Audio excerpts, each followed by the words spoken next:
அருட்பெரும் ஜோதி நினைந்து நினைந்து உணர்ந்து உணர்ந்து நினைந்து நினைந்து உணர்ந்து உணர்ந்து நெகிழ்ந்து நெகிழ்ந்து அன்பே நிறைந்து நிறைந்து ஊற்றெழும் கண்ணீரதனார் உடம்பு நனைந்து நனைந்து அருளமுதே நன்னிதியே ஞான நடத்தரசே என்னுரிமை நாயகனே என்று என்னுரிமை நாயகனே என்று வனைந்து வரைந்து ஏத்தலும் நாம் வம்மின் உலகியலே மரணமிலா பெருவாழ்வில் வாழ்ந்திடலாம் கண்டி உனைந்துரையேன் பொய் புகழேன் சத்தியம் சொல்கின்றேன் பொச்சபையில் சிற்றபையில் புகும் தருணம் இதுவே புகும் தருணம் இதுவே அருட்பெரும் ஜோதி அருட்பெரும் ஜோதி தனிப்பெரும் கருணை அருட்பெரும் ஜோதி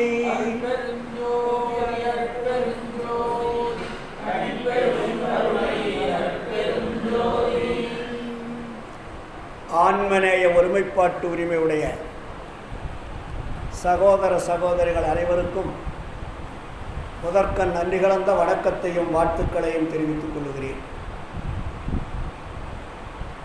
வள்ளலாருடைய தாயார்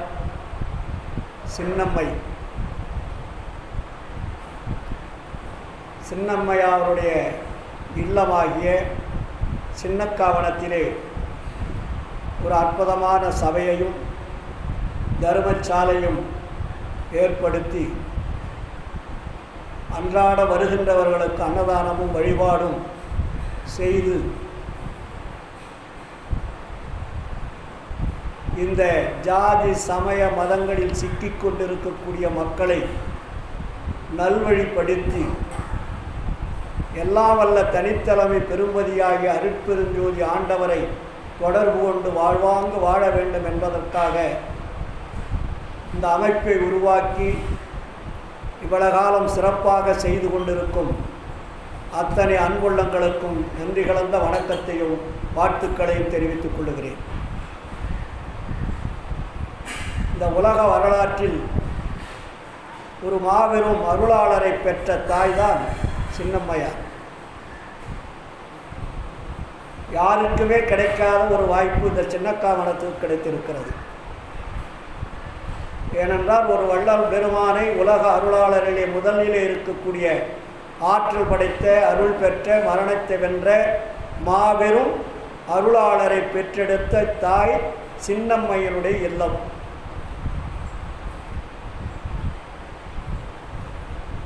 அதை வள்ளல் பெருமான் சொல்வார்கள். என்னன்னு சொல்றார்? ஆன்ற சன்மார்க்கம் அணிவரை எனைத்தான் என்றமுது அளித்த என் தனி தாயே. தாயை கொண்டாந்து எங்க வைக்கிறார் பாருங்க. இந்த உலகத்திற்கு சன்மார்க்கத்தை போதிக்கக்கூடிய, மரணத்தை வெல்லக்கூடிய, இறைவன் யார் என்பதை அறியக்கூடிய ஒரு வரலாற்றை இதுவரையில் யாரும் செய்ய தவறிவிட்டார்கள். அந்த வரலாற்றை மாற்றி அமைக்க வேண்டும் என்பதற்காக வள்ளல் பெருமானை ஈன்றெடுத்த தாய்தான் சின்னம்மையார். அதனால்தான் ஆன்ற சன்மார்க்கம் அணிபெற எனைத்தார் ஈன்றமுது அடித்த எந்தனித்தாயே என்று சொல்வார். இதுவரையில் அந்த சன்மார்க்கம் என்பது இந்த உலகத்தில் இருந்திருக்கிறதா என்றால் இல்லை. சன்மார்க்கம் என்பது இருந்திருக்கிறது, ஆனால் சுத்த சன்மார்க்கம் என்பது இல்லை. சமய சன்மார்க்கம், மத சன்மார்க்கம், இப்படி பலவிதமான சன்மார்க்கங்கள் இருக்கிறது. சுத்த சன்மார்க்கம் என்ற ஒரு வார்த்தையை கையாண்டவர் தான் நமது வள்ளல் பெருமான் அவர்கள்.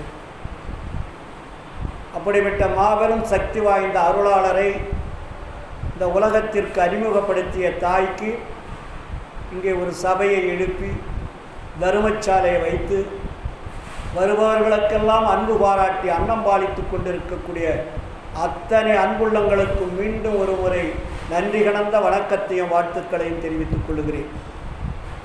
இதிலே எனக்கு ஒரு தனி பங்கு உண்டு. இந்த சபை ஆரம்பித்த காலத்திலிருந்து, ஆரம்பிப்பதற்கு முன்னாடி இருந்து தொடர்ச்சியாக இந்த சபையிலே வந்து சொற்பொழிவு ஆற்றியிருக்கிறேன். அதற்கு எனக்கு மற்றற்ற மகிழ்ச்சி. இந்த கொரோனா காலத்திலே இடைப்பட்ட நேரத்திலே ஒரு குறுகிய காலம் 3-4 ஆண்டுகளாக அந்த தொடர் சொற்பொழிவு தடைபட்டு விட்டது. ஆனால் ஆண்டு விழா மட்டும் தொடர்ச்சியாக நடந்து கொண்டே இருந்தது. இருந்தாலும் கடந்த ஆண்டு விழாவிலே நீங்களெல்லாம் அன்பு கட்டளையிட்டதின் பேரில் ஒவ்வொரு மாதமும் இங்கு வந்து தொடர் சொற்பொழிவாக ஒவ்வொரு மாதம் 4வது ஞாயிற்றுக்கிழமை அன்று நாம் கலந்துரையாடி வள்ளல் பெருமானுடைய கொள்கைகளை மனதிலே பதித்து இந்த பிறவிலே நமக்கு என்ன தேவையோ அந்த தேவையை பெற்றுக்கொள்ள வேண்டும் என்பதற்காகத்தான் இந்த நிகழ்ச்சியை நாம் நடத்தி கொண்டு வருகிறோம். இப்பொழுது நமது அன்பர் சொல்லியதெல்லாம் சில கேள்விகளை கேட்டார்கள். நீங்கள் கொஞ்ச நேரம் அதற்கு பதில் சொல்ல முடியாமல் திணறீர்கள்.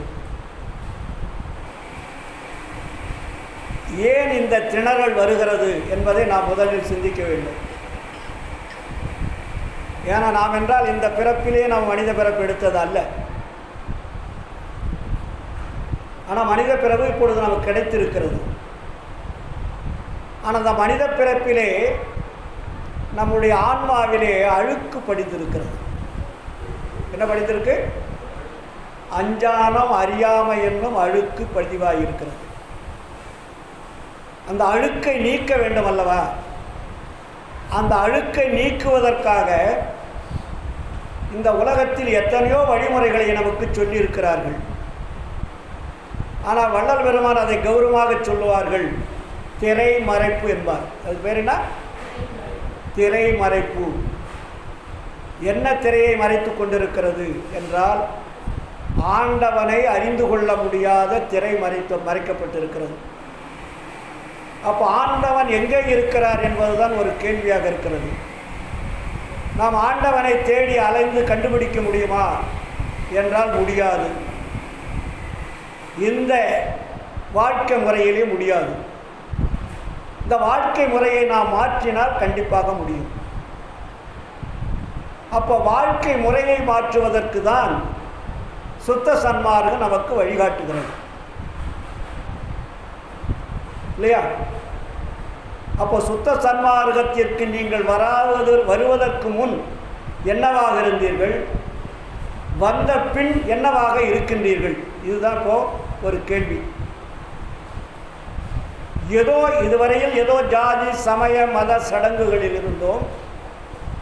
இப்பொழுது வள்ளல் பெருமான் காட்டிய சன்மார்க்கத்தில் வந்திருக்கிறோம். ஆனால் வந்துவிட்ட பிறகு ஜாதியும் சமயத்தையும் மதத்தையும் விட்டுவிட்டோமா என்றால் விட்டுவிடவில்லை. இங்கே தான் நம்ம அடிப்படையை தெரிஞ்சுக்கணும். ஒழுக்கத்தை பற்றி நாம் பேசினோம். மனிதன் ஒழுக்கம் ரொம்ப முக்கியமானது. வள்ளுவரை சொல்லியிருக்கார் இல்லையா? ஒழுக்கம் விழுப்பம் தரலாம், ஒழுக்கம் உயிரினும் ஓம்பப்படுன்றார். உயிரை விட மேலானது ஒழுக்கம் என்று வள்ளுவர் சொன்னார். ஆனால் அதே வள்ளுவர் இன்னும் ஒழுக்கம் என்று அவர் சொன்னாரா என்றால் இல்லை. வள்ளலார் தான் சொல்றார், நாம் ஒழுக்கத்தை கடைபிடிக்க வேண்டும். பேசிக் என்ன? ஒழுக்கம். ஒழுக்கத்தில் தான் ஜீவகாரண்யம் வருது. அப்போ அந்த ஒழுக்கம் என்பது என்ன என்பதை 4 பிரிவுகளாக வள்ளல் பெருமான் பிரிக்கின்றார். ஒன்று இந்திரிய ஒழுக்கம், கரண ஒழுக்கம், ஜீவ ஒழுக்கம், ஆன்ம ஒழுக்கம்.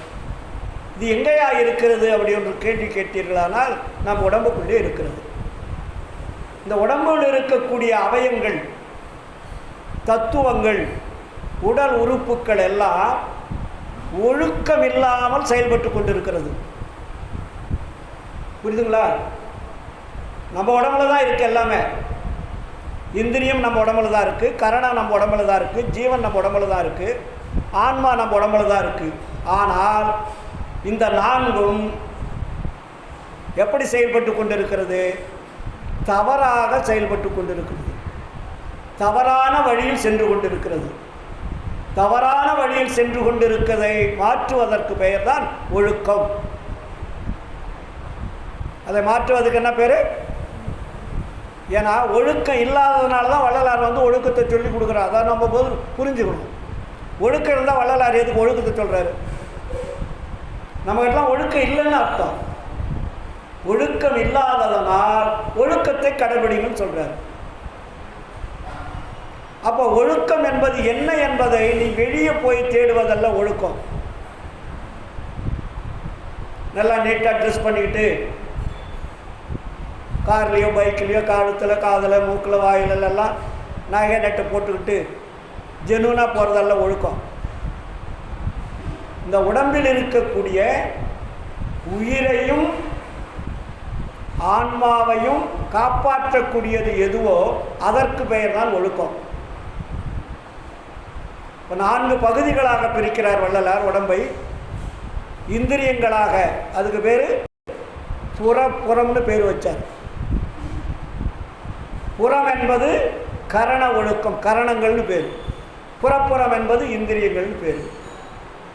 அதுக்குள்ளே என்ன இருக்குது? அகம்னு ஒன்று இருக்குது. அகம் என்பது ஆன்மா இருக்கிற இடம். அகப்புறம் என்பது ஜீவன் இருக்கக்கூடிய இடம். ஆனால் தான் அந்த 4 ஒழுக்கங்களுக்கு 4 பேர் வச்சார். புறப்புறம் என்பது இந்திரியங்கள். இந்திரியங்களை கட்டுப்படுத்துவதற்கு பேர் இந்திரிய ஒழுக்கம்.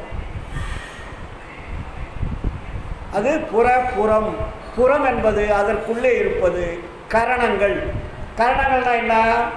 மனம், புத்தி, சித்தம், அகங்காரம் என்று சொல்லக்கூடியது. அங்கே 4 கருவிகள் ரொம்ப ஸ்ட்ராங்காக இருக்குது. இந்திரியங்களில் கண், மூக்கு, காது, மெய் என்று சொல்லக்கூடிய 5 புலன்கள் ரொம்ப ஸ்ட்ராங்காக இருக்குது. இந்த 2ம் எங்கே நம்மளை இழுத்து செல்லுகிறது என்றால் புறத்தில் இழுத்து செல்லுகிறது. புற வாழ்க்கைக்கு தான் இது பயன்படுகிறது. நல்லா புரிஞ்சுக்கணும். இந்திரியம், கரணம் எதற்காக பயன்படுகிறது? புற வாழ்க்கைக்கு பயன்படுகிறது. நீங்கள் புற வாழ்க்கை எவ்வளோ வாழ வேண்டுமானாலும் வாழலாம், தவறில்லை. அதுவும் ஆண்டவர் கொடுத்த கட்டளை தான். புற வாழ்க்கை வாழ்றது வேண்டாம்னு சொல்லல ஆண்டவர். நீங்கள் எப்படி வேணாலும் வாழலாம், அது உங்களுக்கு உரிமை கொடுக்கப்பட்டிருக்கிறது. அதற்கு பெயர் என்ன? சுதந்திரம்னு பேர். அதுக்கு பேர் சுதந்திரம். இறைவனால் படைக்கப்பட்ட உயிர்கள் இந்த உலகத்தில் வாழ்வதற்கு இறைவனால் கொடுக்கப்பட்ட சுதந்திரம் இருக்கிறது. ஏன்னா கண்ட்ரோல் பண்ணல ஆண்டவர் இவ்வளோ. ஏன்னா இந்த அடிப்படை உண்மையை நம்ம தெரிஞ்சுக்கிட்டோம்னா தான் நம்மளால் மேல் நோக்கி செல்ல முடியும். நமக்கு இறைவன் சுதந்திரம் கொடுத்திருக்கிறார். இந்த உலகத்தில் வாழ்வதற்கு இறைவனால் கொடுக்கப்பட்ட சுதந்திரம் தான் நாம் வாழ்ந்து கொண்டிருக்கக்கூடிய வாழ்க்கை. இந்த வாழ்க்கையில் உங்களை தடுத்து நிறுத்துவதற்கு யாருக்குமே உரிமை கிடையாது. நீ எப்படி வேணாலும் வாழலாம். ஆனால் முடிவு என்ன? இங்கே தான் கொண்டாந்து வைக்கிறார். அவர் கொடுத்த சுதந்திரம் என்னன்னாவது தெரியுமா உங்களுக்கு? 3 சுதந்திரம் கொடுத்துருக்காரு. தேக சுதந்திரம், போக சுதந்திரம், ஜீவ சுதந்திரம்னு பேர் அதுக்கு. இப்போ அது ஆண்டவரே கொடுத்துட்டு அதை வேண்டான்னு எப்படி சொல்ல முடியும்? இந்த உலகத்தில் மனிதனாக பிறந்தவர்கள் வாழ்வதற்காக 3 சுதந்திரங்கள் இறைவனால் கொடுக்கப்பட்டிருக்கிறது. அது தேக சுதந்திரம், போக சுதந்திரம், ஜீவ சுதந்திரம். அப்போது தேக சுதந்திரத்தில் எதை நீங்கள் அனுபவிக்க முடியும்? 2 கருவிகள் அதுக்கு பயன்படுது. இந்திரியங்களும் கரணங்களும். இது 2ம் சேர்ந்தாதான் நீங்கள் போக சுதந்திரத்தை அனுபவிக்க முடியும். இந்திரியம் கரணம் இல்லைன்னா நீ வீடு கட்ட முடியுமா? கல்யாணம் பண்ண முடியுமா? குழந்தை குட்டி பெற்றுக்க முடியுமா? வாகனங்கள் வாங்க முடியுமா? இந்த வாழ்க்கையில் வாழ முடியுமா? போக முடியுமா? வர முடியுமா என்றால் முடியாது. இந்த 2 கருவிகள் நமக்கு தேவை. என்னது? இந்திரியங்கள், கரணங்கள். இது 2 தான் புற வாழ்க்கை வாழ்வதற்குண்டான கருவிகள். அதுக்கு பேர் என்ன? கருவி, மெட்டீரியல்னு பேர். இந்த 2 வகையான கருவிகளால் தான் நீங்கள் வாழ்ந்து கொண்டிருக்கிறீர்கள். ஆனால் இது வாழ்க்கை அல்ல அப்படி என்பதை நீங்கள் புரிஞ்சுக்கணும். எப்போ புரிஞ்சுக்க முடியும்? மரணம் வருகின்ற பொழுது புரிஞ்சுக்கிறீங்க. இவ்வளவு காலம் வாழ்ந்தும் இறுதியில் நமக்கு என்ன வருகிறது? மரணம் வருகிறது. மரண பெரும்பினி வாரா வகைமிகு கரண பெருந்திரள் காட்டிய மருந்தே. அங்கே என்ன சொல்றாரு? கரண பெருந்திரள். கரணம் கொண்டு வந்துட்டாரா? அப்போ மரணம் வருவதற்கு எது அடிப்படையாக இருக்கிறது என்றால் இந்திரியமும் கரணம் என்பது அடிப்படையாக இருக்கிறது. இது நம்மளுடைய வாழ்க்கை புறத்திலே இழுத்து சென்று கொண்டிருப்பது. அப்போ புறத்திலே இழுத்து சென்று கொண்டிருக்கக்கூடிய அந்த கருவிகளை நீங்கள் என்ன செய்யணும்? நண்பர் சொன்னார் இல்லையா, இந்த கருவிகள் 2ம் 5 புலன்கள், இந்திரியங்கள். அதிலே 5 5 10 இருக்கு. ஸ்தூலம், சூட்சம்னு இருக்கு. ஸ்தூலம் என்பது புற கருவிகள், கண்ணுக்கு தெரிவது. சூட்சமம் என்பது கண்ணுக்கு தெரியாதது, அது உள்ளே இருக்கிறது. நம்ம புறத்தில் தான் கண்ணு தெரியுது, மூக்கு தெரியுது, வாய் தெரியுது, உடம்பு தெரியுது. ஆனால் அது இயக்கக்கூடிய துணைக்கருவிகளாக இருப்பது அது என்ன? சூட்சும இந்திரியங்கள்னு பேர். அதனால தான் ஸ்தூல தேகம், சூட்சும தேகம்னு சொல்லுவாங்க. இந்திரியங்களுக்கு அது மாதிரி. அப்போது இந்த 2 நம்மளை இயக்கி கொண்டிருப்பது புறத்தில் செல்லுவதற்கு. இந்த புறத்தில் செல்லக்கூடிய இந்த கருவிகளுக்கு ஆணையிடுவது தான் எது? கரணங்கள். கரணத்தில் எது? மனம், புத்தி, சித்தம், அகங்காரம். இந்த 4 கருவிகள் தான் புறக்கருவிகளை இயக்குவது. புரியுதுங்களா உங்களுக்கு? புறக்கருவிகளை இயக்குவது எது? கரணங்கள். அப்போ இந்த 2 கருவிகள் புறத்திலே செயல்படக்கூடிய கருவிகள் இருந்தாலும் இதற்கு பாதுகாப்பாக இருப்பது எது என்றால் உயிர் என்ற ஜீவன். அது உடம்புக்குள்ள தான் இருக்கு. அதுக்கு பேர் என்ன? உயிர். உயிர் இல்லைன்னா இந்த 2 கருவி வேலை செய்யுமா? செய்யாது. அப்போ உயிர் இருந்தால் அதுக்கு பேர் தான் ஜீவன்னு பேர். அந்த ஜீவன் இருந்தால்தான் இந்த 2 கருவிகளும் வேலை செய்யும். ஆச்சுங்களா? சரி, ஜீவன் இருந்து இந்த 2 கருவிகள் இருந்தால் மட்டும் போதுமா? இது 3 வேலை செய்ய முடியுமா என்றால் அங்கே உள்ளொளியாக இருக்கக்கூடிய ஆன்மா இருந்தால்தான் இந்த 3 வேலை செய்யும். நல்லா புரிஞ்சுக்கணும் சன்மார்க்கத்தை. அப்போ ஜீவன், கரணங்கள், இந்திரியங்கள் 3 வேலை செய்வதற்கு எது அங்கே ஹெட் ஆஃப் த டிபார்ட்மெண்ட் என்றால் அதுக்கு பேர் தான் சமயங்களில் சொல்வது ஆன்மா என்று சொல்வார்கள். வள்ளல் பெருமான் அதற்கு உள்ளொளி என்று பெயர் வைத்தார். அது பேர் என்ன? உள்ளொளி ஓங்கிட உயிரொளி விளங்கிட வெள்ளொளி காட்டிய மெய் அருட்கணல்னு பேர் வச்சார். வள்ளலார் ஆன்மான்னு அதிக இடத்துல சொல்ல மாட்டார். உள்ளொளி. நம்ம தான் ஆன்மான்னு சமயத்தில் சொன்ன வார்த்தை யூஸ் பண்ணிகிட்டு இருக்கோம். அதுக்கு பேர் உள்ளொளின்னு பேர். அந்த உள்ளொளி செயல்படுகின்ற பொழுது ஜீவன் செயல்படும், இந்திரியங்களும் கரணங்களும் செயல்படும். இதனாலும் ஒரு ஆட்டோமேட்டிக் சிஸ்டம் மாதிரி நடக்கும். ஆனால் இது 2 பிரிவு. ஒன்று அகப்புறத்தில் இருப்பது உள்ளொளியும் ஜீவனும், புறப்புறத்தில் இருப்பது இந்திரியமும் கரணங்களும். ஆச்சா? சரி, இந்த 4ம் இயங்கிக் கொண்டு இருக்குது அப்படின்னு நீங்கள் நினைக்கிறீங்கன்னா இந்த 4ஐயும் இயக்குவது யார்? இங்கே தான் கேள்வி வரணும். உங்கள் உடம்புல 4 இருக்கு இல்லையா? இப்போ நான் சொன்னேன் இல்லையா? புரியுதா இல்லைங்களாம்மா? இந்திரியம் இருக்குது, கரணம் இருக்குது, ஜீவன் இருக்குது, ஆன்மா இருக்குது. இந்த 4ஐயும் இயக்குவது யார் என்று பார்த்தால் அதற்கு பெயர் தான் கடவுள். கடவுளுடைய இயக்கம் இல்லாமல் உடம்பில் இருக்கக்கூடிய ஆன்மா இயங்காது, ஜீவன் இயங்காது, கரணங்கள் இயங்காது, இந்திரியங்கள் இயங்காது. அப்போ யார் அங்கே இயக்கி கொண்டிருக்கிறாரு? இறைவன். அந்த இறைவன் எதை இயக்கி கொண்டிருக்கிறாரு? ஆன்மாவை இயக்கி கொண்டிருக்கிறார். ஆன்மா எப்படி இயக்கி கொண்டிருக்கிறாரு? உள்ளொளியாக இருந்து இயக்கி கொண்டிருக்கிறார். அதனால தான் வள்ளல் பெருமான் சொல்லுவார், சத்திய ஞான சபை கடவுள் விளங்கும் பிரகாசம்னுவார். அதன் உள்ளொளியே நடனம்னுவார். இப்போ ஞான சபை என்ன சொல்கிறார் வள்ளலார்? எதுக்கு அந்த ஞான சபை கட்டினார்? சத்திய ஞான சபை என்னுள் கண்டனம், சன்மார்க்க சித்தியை யான் பெற்று கொண்டேன். அப்போது சன்மார்க்க சித்தி என்பது என்ன?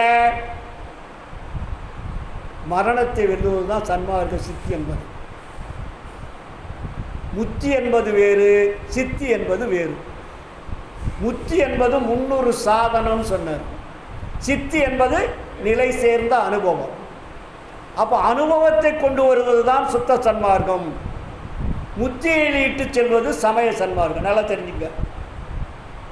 இப்போ வள்ளலாருங்க என்ன சொல்கிறாரு? அது சாதனமாக தவிர சாத்தியம் அல்ல. அப்போ நீங்கள் இன்னும் சாதனத்திலே இருந்து கொண்டு இருக்கிறீர்கள், சாத்தியத்திற்கு வரவில்லை. இப்போ சார் கேட்டார் இல்லையா, நீங்கள் இங்கே இருக்கிறவங்க யாராவது ஒருத்தராவது ஜாதி விட்டுருக்கிறீங்களா? நீ மற்றதை விடாதெல்லாம் அப்புறம், நீங்கள் மரண வேலை பெருவாழ்வு வர்றதெல்லாம் அது அப்புறம் பார்த்துக்கலாம். உங்கள் குடும்பத்தில், உங்கள் வாழ்க்கையில், நீங்கள் வாழுகின்ற இந்த வாழ்க்கையில் ஜாதியை முதல் விட்டுருக்கிறீங்களா என்றால் இல்லை. நீங்கள் மட்டும் இல்லை, தமிழ்நாடு பூரா எங்கெங்கே சன்மார்க்கிறாங்களோ யாருமே இல்லை. ஒரு வெரி சிம்பிள், நீங்கள் ஒரு அற்ப விஷயமான ஜாதியை விடாதவர்கள் எப்படி சன்மார்க்கத்தில் வீர நடை போட முடியும்? அதனால தான் வள்ளலார் சொன்னார், ஜாதியும் மதமும் சமயமும் பொய்யென ஆதியில் உணர்த்திய அருட்பெருஞ்சோதி. பொய் என்று அவர் சொன்னதையே நீங்கள் விடாமல் பிடித்து கொண்டிருக்கிறீர்கள். அவர் எப்படி உங்களுக்கு மரணமலா பெறுவார்? ஐயா சொன்னதெல்லாம் அது அதுக்கப்புறம். இது வெரி சிம்பிள். இது சும்மா ஒரு ஜஸ்ட் ஒரு பற்றுதல், புறப்பற்று இல்லையா? இந்த ஜாதி விட்டுக்கிறோமா? நீங்கள் திருப்பி என்ன கேளுங்களேன், நீங்கள் விட்டுட்டீங்களா ஐயா? கேட்கணுங்களா சார்? 40 ஆண்டுகளாச்சு நான் விட்டு.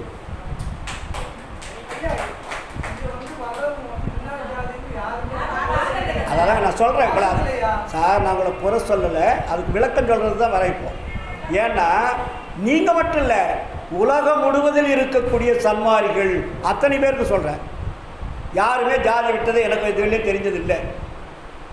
ஆனால் நான் சன்மார்க்கத்தில் வருவதற்கு முன்னாடியே என் கடையில் 40-50 பேர் வேலை செய்வாங்க. ஒருத்தரை கூட நான் என்ன ஜாதின்னு நான் கேட்டதே கிடையாது. என்ன ஜாதின்னு எங்கள் ஈரோட்டில் இன்னும் என்னை பற்றி யாருக்கும் தெரியாது அதிகமாக.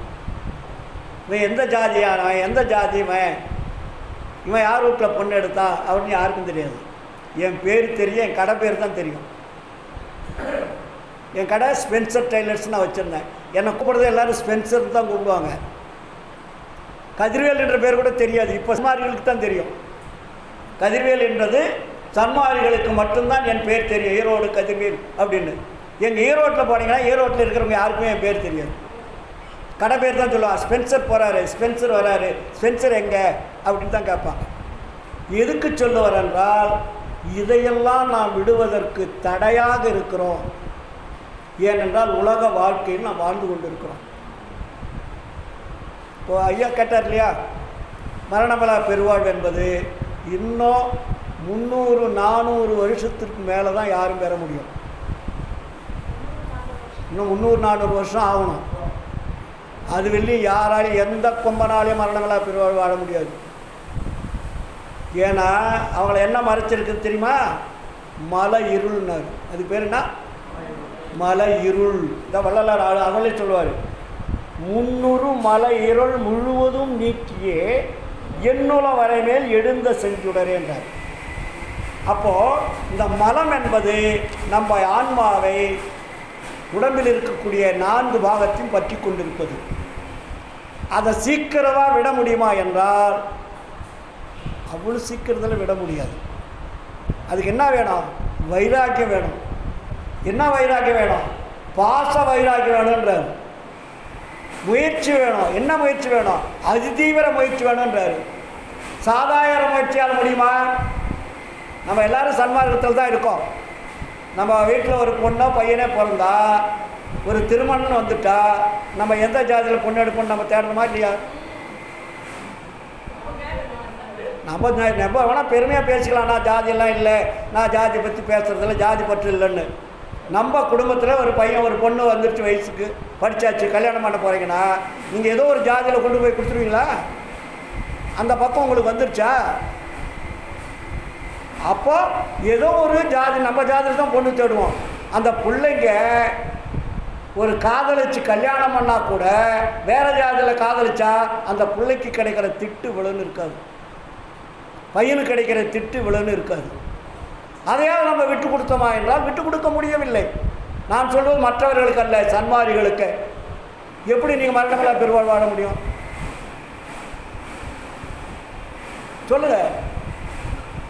ஒவ்வொரு வீட்லேயுமே இன்றைக்கி நமக்கு சன்மார்க்கத்தில் நான் இருக்கேங்க, ஜீவகாரணம் பண்ணுறேங்க, நான் நிறைய சாப்பாடு போடுறேங்க, நான் வள்ளலாருடைய கொள்கையை கடைபிடிக்கிறேன்னா எல்லாமே அபத்தமானது, பொய்யானது. நம்மளே நம்ம பரிசோதனை பண்ணிக்கணும். குடும்பத்தில் நம்ம மனைவி மீறிட்டு நம்ம இங்கே ஏதாவது செய்ய முடியுதா சார் உங்களால்? உங்கள் பொண்டாட்டி மீறிட்டு செய்கிறீங்க இல்லை? அதே மாதிரி புருஷனை மீறிட்டு மனைவி செய்ய முடியுதா? அதை சொல்லுங்கள். நீங்கள் செய்ய மாட்டீங்க, உங்களுக்கு ஒரு துணிச்சல் பயமுறுத்தி வச்சுருப்பீங்க பொண்டாட்டியை. ஆனால் உங்கள் மனைவி வந்து உங்களை கேட்காம செய்ய முடியுமா? அது ஒத்துவீங்களா? சொல்லுங்கள். முடியாது. ஒன்று மனைவி பேச்சு புருஷன் கேட்கணும், இல்லாட்டி புருஷன் பேச்சு மனைவி கேட்கணும். இரண்டும் சமமாக உட்கார்ந்து ரெண்டு பேரும் பரிமாற்றம் செய்து இது செய்தால் நல்லது, இது செய்தால் கெட்டது, இது மாதிரி நம்ம செய்யலான்னு உட்கார்ந்து பேசி முடிவெடுக்கக்கூடிய தகுதி ஒரு கணவனுக்கும் மனைவிக்கும் உண்டா என்றால் 99% இருக்காது. ஆனால் எனக்கு இருந்தது, என் மனைவிக்கு இருந்தது, இன்னைக்கு இருக்குது. எங்கள் பசங்க பிள்ளைங்களுக்கு நாங்கள் எந்த தடையுமே போட மாட்டோம். ஏதாவது ஒன்று செய்யணுன்னா கூட என் இஷ்டத்துக்கு நான் செய்ய மாட்டேன், அந்த அம்மா இஷ்டத்துக்கு அது செய்யும், கலந்து தான் செய்வோம். ஒரு 10 ரூபா செலவு பண்ணணுன்னா கூட இது செய்யலாமா வேண்டாமா, இது நியாயத்துக்கு செய்கிறோமா அநியாயத்துக்கு செய்கிறோமா அப்படின்றத கலந்து ஆலோசித்து செய்யணும். அதே நேரத்தில் இந்த பொருளாதாரம்தான் மரணமேலா பெருவாழ்வுக்கு நம்மை இட்டு செல்லுமா என்றால் இட்டு செல்லாது. என்று பொருளாதாரம் பற்றி உங்ககிட்ட இருக்கின்ற வரையில் உங்களுடைய ஒழுக்கம் கை கூடவே கூடாது. நீங்கள் ஜெகதல நீங்கள் மனதை கொண்டு போய் சிற்றவனை எப்படி போய் சிற்றவன் நிறுத்த முடியுங்களால்? இங்கே தான் 1000 நமக்கு பிரச்சனை இருக்குது நாட்டில். பொண்டாட்டிக்கு துணிமணி எடுக்கணும், நகை எடுக்கணும், நகை விலை குறையுது.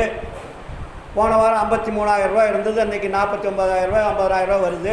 இந்த நேரத்தில் ஒரு 2 பவுன் வாங்கலாமா, பிள்ளைக்கு 2 பவுன் வாங்கலாமா, கார் வாங்கலாமா, பங்களா வாங்கலாமா, இடம் வாங்கலாமா, இன்னும் 2 பேண்ட் ஷர்ட்டு, இது மாதிரி எண்ணங்கள் நமக்கு அன்றாடம் வந்து கொண்டே இருக்கக்கூடிய வாழ்க்கை முறைகள். தக்காளி விலை இறங்கி போச்சு, ஒரு 4 கிலோ தக்காளி வாங்கி 4 நாளைக்கு சட்னி பண்ணி வச்சுக்கலாமா?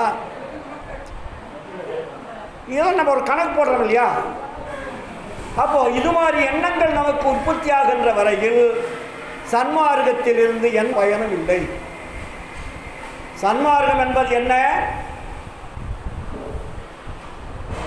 நம் உடம்பையும் உயிரையும் பாதுகாக்கக்கூடியதுக்கு பேர் தான் சன்மார்க்கம். நம்ம குடும்பத்தை பாதுகாக்கிறதுக்கு நம்மளால் முடியல, தவறில்லை, ஆனால் நாட்களாகும். இப்படி தான் நம்மளாம் வந்திருக்கிறோம். எடுத்தோடனே மரணமேலா பெருவாழ்வுக்கு ஆசைப்படலாமா? நம்ம கடைபிடிக்க வேண்டிய ஒழுக்க நெறிகள் நிறைய இருக்குல்ல. அதனால் உங்களுக்கு மட்டும் சொல்லலை, எனக்கு சேர்ந்து சொல்கிறேன். இப்போ நான் வந்து என் பொண்டாட்டி பேச்சை கேட்குறேன், என் பசங்க என் பேச்சை கேட்குறாங்கிறதுனால எனக்கு மரணமேலா பெருவாழ்வு வந்துடுறீங்களா? என் வாழ்க்கை, என்னுடைய உடம்பை நான் பாதுகாப்பதற்குண்டான தகுதி நான் வளர்த்து கொள்ள வேண்டும். அதனால தான் வள்ளலார் சொல்கிறாரு, ஞானசரிகள் என்ன பாட்டு?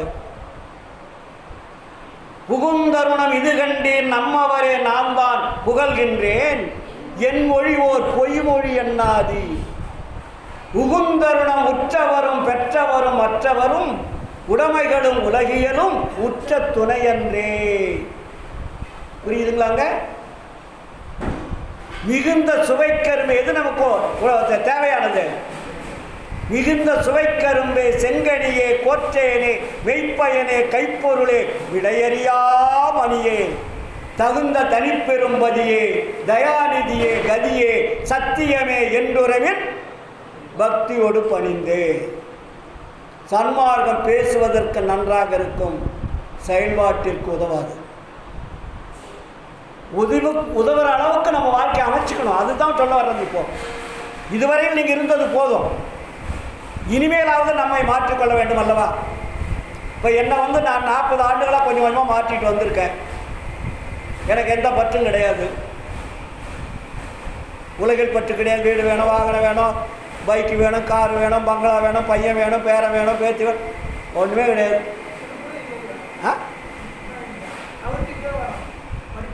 ஏன்னா கொஞ்சம் கொஞ்சமாக எந்த பிறவியில் நீங்கள் கொஞ்சம் கொஞ்சமாக குறைச்சிக்க. அதனால தான் இங்கே சொல்கிறாரு, என்ன 300 மலம்ன்றாரு. மலம்னா என்ன? நம்மை பிடித்து கொண்டிருக்கக்கூடிய, விட முடியாமல் இருக்குது பேர் தான் மலம்னு பேர். அதை நம்ம விட்டாலும் அது நம்மளை விடாது. அதுக்கு பேர் தான் மும்மலன்னு சமயத்தில் சொன்னாங்க. வள்ளலார் ஐமலன்னாரு. அதுக்கு பேருனா ஆணவம், மாயை, சீரியலாக வரணும். ஆணவம், மாயை, கண்மம், மாயை, பாமாயை, 5 மலங்கள் இருக்கு. 5 மலங்களை நாம் பிடித்து கொண்டிருக்கிறோம். இந்த உடம்பு அதை பற்றி கொண்டிருக்கிறது. அதிலிருந்து விலகணும் அப்படின்னா நம்ம என்ன பண்ணணும்? இந்த பிறவியில் நாம் எதை எதை விட வேண்டுமோ அதையெல்லாம் கொஞ்சம் கொஞ்சமாக விட பழகணும். நீங்கள் விட விட கடவுள் உங்களை நெருங்குவார். புரியுதா? நீங்கள் கடவுளை தேட வேண்டிய அவசியமே இல்லை. நீங்கள் இங்கே விட விட கடவுள் உங்களை நெருங்குவார். நீங்கள் விடாது இருக்கின்றவையும் கடவுளை விட்டுட்டு போயிடுவார். கடவுளை உங்களை விட்டுட்டு போயிடுவார். வள்ளலார் பேருபதேசத்தில் என்ன சொல்கிறாரு? இதுவரையில் நான் ஜாதி சமய மதங்களில் எவ்வளவுதான் பற்று வைத்தேன் என்பது இங்கு உள்ள அனைவருக்கும் தெரியும். வேலாயுத முதலியாரை கேட்டால் மனித தரத்தில் சொல்லுவார் என்றார். அந்த அளவுக்கு நான் பற்று வச்சிருந்தேன். நம்மளை மாதிரி அவர் பாடாத தெய்வங்கள் இருக்கா? வழிபடாத தெய்வங்கள் இருக்கா? பாடாத பாடல்கள் இருக்கா? எல்லா தெய்வத்து மேலே பாடி இருக்கார்ல. ஆனால் நம்ம சன்மாரிகள் என்ன பண்ணுறாங்கன்னா, வள்ளலாரே எல்லா சாமியும் பாடியிருக்கார், நம்ம பாடினான்னு நினைக்கிறாங்க. ஆனால் கடைசியில் வள்ளலார் என்ன சொல்கிறாரு பேருபதேசத்தில்? நான் சமய மதங்களில் இவ்வளவுதான் பற்று வைத்தேன் என்பது இவ்வளவு என்று சொல்ல முடியாது. இப்பொழுது எல்லா பற்றுகளையும் விட்டுவிட்டேன். எல்லா பற்றுகளையும் விட்டுவிட்டேன். விட்டுவிட்டதனால் வந்த லாபம்தான் ஆண்டவர் என்னை ஏறா நிலைமையை ஏற்றி வைத்திருக்கிறார். தெளிவாக எழுதியிருக்காரா? எல்லாவற்றையும் விட்டுவிட்டதனால்தான் ஆண்டவர் என்னை ஏறா நிலைமையை ஏற்றி வைத்திருக்கின்றார். அதோடு நிறுத்தலாம் இல்லை. அப்புறம் அவரே ஒரு கேள்வி கேட்கிறாரு, இதுவரையில் விடாமல் இருந்தவர்கள் என்ன லாபத்தை கண்டார்கள்? இதுவரையில் விடாமல் இருந்தவர்கள் என்ன லாபத்தை கண்டார்? யாரை சொல்றாரு? சமய மதவாதிகளை சொல்றாரு. என்ன இது வெளியும் சாதி சமய மதத்தை எதாவது விட்டுட்டு இருக்காங்களா? இன்னைக்கு நாடே குட்டிச்சவர் ஆகிட்டு இருக்குது. எந்த சேனல் எடுத்தாலும் என்ன நடந்துட்டு இருக்குது? மூட நம்பிக்கை தான் அதிகமாக விதைச்சிக்கிட்டு இருக்காங்க. வள்ளலார் என்ன சொல்றாரு? கலை குறைத்த கற்பனையை நிலை என கொண்டாடும் கண்மூடி வழக்கமெல்லாம் மண்மூடி போகண்டாரு. ஆனால் டிவியை திறந்தாதான் அந்த சாமி, இந்த சாமி, இந்த கோயில், அந்த கோயில், இங்கே போனால் இது நடக்கும், அங்கே போனால் அது நடக்குன்னு மக்களை, மனிதர்களை என்ன ஆடு மாடு மாதிரி அலைய விட்டுட்டு இருக்காங்க. நீ அப்படி தான் அலைஞ்சிட்டு இருக்க எல்லாரும். ஆனால் வள்ளல் பெருமான் இங்கே என்ன சொல்கிறாரு? எல்லாவற்றையும் விட்டு விட்டதனால் வந்த லாபம்தான். ஆண்டவர் என்னை ஏழாம் நிலைவசை ஏற்றி வைத்திருக்கிறார். என்னை போல் நீங்களும் விட்டு விட்டீர்களானால் நான் பெற்றதை நீங்களெல்லாம் பெறலான்றார். நம்மளை மாதிரி அவரும் ஜாதி சமய மதத்தில் பற்று இருந்தவர் தானே. அவர் விட்டுட்டார் இல்லையா? அப்போ நம்மளால் விட முடியலைன்னா கண்டிப்பாக விட முடியாது. ஏன்னா அவர் இறைவனால் வருவிக்க விட்டவர். அவர் நமக்கெல்லாம் சொல்றதுக்காக வந்தார். நம்ம மனித குலம் எப்படி இருந்தது? வள்ளலார் வருவதற்கு முன் இந்த மனித குலம் இருந்ததனுடைய நிலைப்பாடு என்ன? பேருற்ற உலகில் ஒரு சமய மத நெறியலாம், பேய்விடிப்புற்ற பிச்சு பிள்ளை விளையாட்டென்று உணர்ந்திடாது உயிர்கள் பலவேமுற்று அங்கும் இங்கும் போருற்று இறந்து வீண் போயின. இன்னும் வீண் போகாதபடி விரைந்தே புனித ஒரு சுத்த சன்மார்க்க நெறிகாட்டி மெய்ப்பொருளினை நன்குணர்த்தி எல்லோரும் ஏறுற்ற சுகநிலை அடைந்திட புரித நீ என் பிள்ளையாதலாலே இவ்வேளை புரிகை என்றிட்டனன். என்ன அர்த்தம் இருக்கு? இறைவன் அனுப்புறார் வள்ளலார. இந்த உலகம் எப்படி நாசமா போயிட்டு இருக்குது, எப்படி அழிந்து கொண்டிருக்கிறது. ஜாதியாலும் சமயத்தினாலும் மதத்தினாலையும் பொய்யான கற்பனை கடவுள்களை நம்பி இந்த மக்கள் அழிந்து கொண்டிருக்கிறார்கள். இந்த அழிவிலிருந்து மனிதர்களை காப்பாற்ற வேண்டும். காப்பாற்றுவதற்கு பல ஞானிகளை பல அருளாளர்களை இந்த உலகத்திற்கு அனுப்பினேன். யாரும் உண்மை எடுத்து சொல்லி மக்களை திருத்த வரவில்லை. ஆனாலும் உன்னை ஸ்பெஷலாக அனுப்புகிறார் வள்ளலார். வள்ளலார் நமக்கு கிடைத்தது ஸ்பெஷல் ஞானி, சாதாரண ஞானி நினைச்சாதுங்க. அதனால தான் வள்ளலார் சொல்றார், வந்ததனுடைய நான் வந்தது எதற்காகன்னு சொன்ன ஒரே ஒரு ஞானி உலக வரலாற்றில் வள்ளலார் மட்டும்தான். என்ன சொல்றாரு? தினமும் படிச்சுட்டு இருக்கிறீங்களே, அகத்தே கருத்து புறத்து வெளுத்திருந்த உலகர் அனைவரைன்னு போட்டாரு. தமிழ்நாட்டை மட்டுமா சொன்னாரு? இந்தியாவை மட்டுமா சொன்னாரு? உலகர் அனைவரையும் சகத்தே திருத்தி சன்மார்க்க சங்கத்தை அடைவித்திட இகத்தே பரத்தை பெற்று மகிழ்ந்திடுவதற்கென்றே என இந்த உகத்தை இறைவன் வருவிக்க உற்றேன், அருளை பெற்றேனே. இறைவனால் வந்தவர் தான் வள்ளலார். எதற்காக வந்தாரே? நாமெல்லாம் அழிந்து கொண்டிருக்கிறோம், மாண்டு கொண்டிருக்கிறோம். மரணம் என்பது இயற்கை என்று சொல்லி வைத்து சென்று விட்டார்கள். வள்ளலார் வந்துதான் மரணம் என்பது இயற்கை அல்ல செயற்கைன்னு சொன்னவர் வள்ளலார். நம்ம என்ன நினச்சிட்டு இருக்கிறது வரையிலும் 6லையும் சாவு 100லையும் சாவுன்னு சொல்லிட்டாங்க. சொல்லி அது நம்ம மண்டையில் என்ன ஆகிடுச்சு? போய் ஸ்டோர் ஆகிடுச்சு. அது பூரா போய் பயங்கரமான ஸ்டோர் ஆகிடுச்சு. அதுதான் திரைகள்ன்றார் வள்ளலார். அப்போ நீங்கள் எல்லாம் அதை நினச்சி நினச்சி நினச்சி இந்த சமய மத கோயில்கள், அந்த வந்தன முறைகள், வழிபாட்டு முறைகள், ஆச்சார சங்கற்ப விகற்பங்கள் எல்லாம் உங்கள் ஆன்மாவில் போய் ஸ்டோர் ஆகிடுச்சு. அதை நீக்குங்க முதல்ல. அப்புறம் தான் நீங்கள் மனதை கொண்டு போய் சிற்சபைக்கு போக முடியும். இன்றைக்கி சிற்சபைக்கு கொஞ்சம் தடுக்கிறதால போட்டாலும் போக முடியாது, தடை ஏற்படும். அங்கே 7 திரைகள் மறைச்சிட்டு இருக்குது. இந்த திரையை முதல் நீக்கணும். நீங்கள் திரையை நீக்காத ஆண்டவரிடத்திலே செல்லுவதற்கு அருகதை இல்லை என்று சொல்கிறார் வள்ளலார். அப்போ நீங்கள் எடுத்த உடனே எல்லாத்தையும் வச்சுக்கிட்டு மனதை கொண்டு சிற்சபையின் கண்ணை போய் செலுத்தினா எப்படி செலுத்த முடியும்? நீங்கள் மனதுக்கிட்ட வேலை கொடுக்கும்போது என்ன ஆகும்? கொண்டாட்டி ஞாபகம் வரும், புள்ள ஞாபகம் வரும், தோட்டம் ஞாபகம் வரும், விவசாய ஞாபகம் வரும், கார் ஞாபகம் வரும், பைக் ஞாபகம் வரும், தொழில் ஞாபகம் வரும். நீங்கள் எப்படி ஆன்மா கிட்ட போவீங்க? அதான் மறைச்சிருக்க. மறைப்பு இல்லை என்றால் நீங்கள் போகலாம். இதுக்கு முன்னாடி எல்லாம் போட்டு நீங்கள் அடைச்சி வச்சுருக்கிறீங்க, ஃபுல் ஸ்டோர் பண்ணி வச்சுட்டீங்க. ஃபோனில் ஃபுல்லாக ஸ்டோர் பண்ணிட்டா என்ன ஆகுது? எடுக்குமா?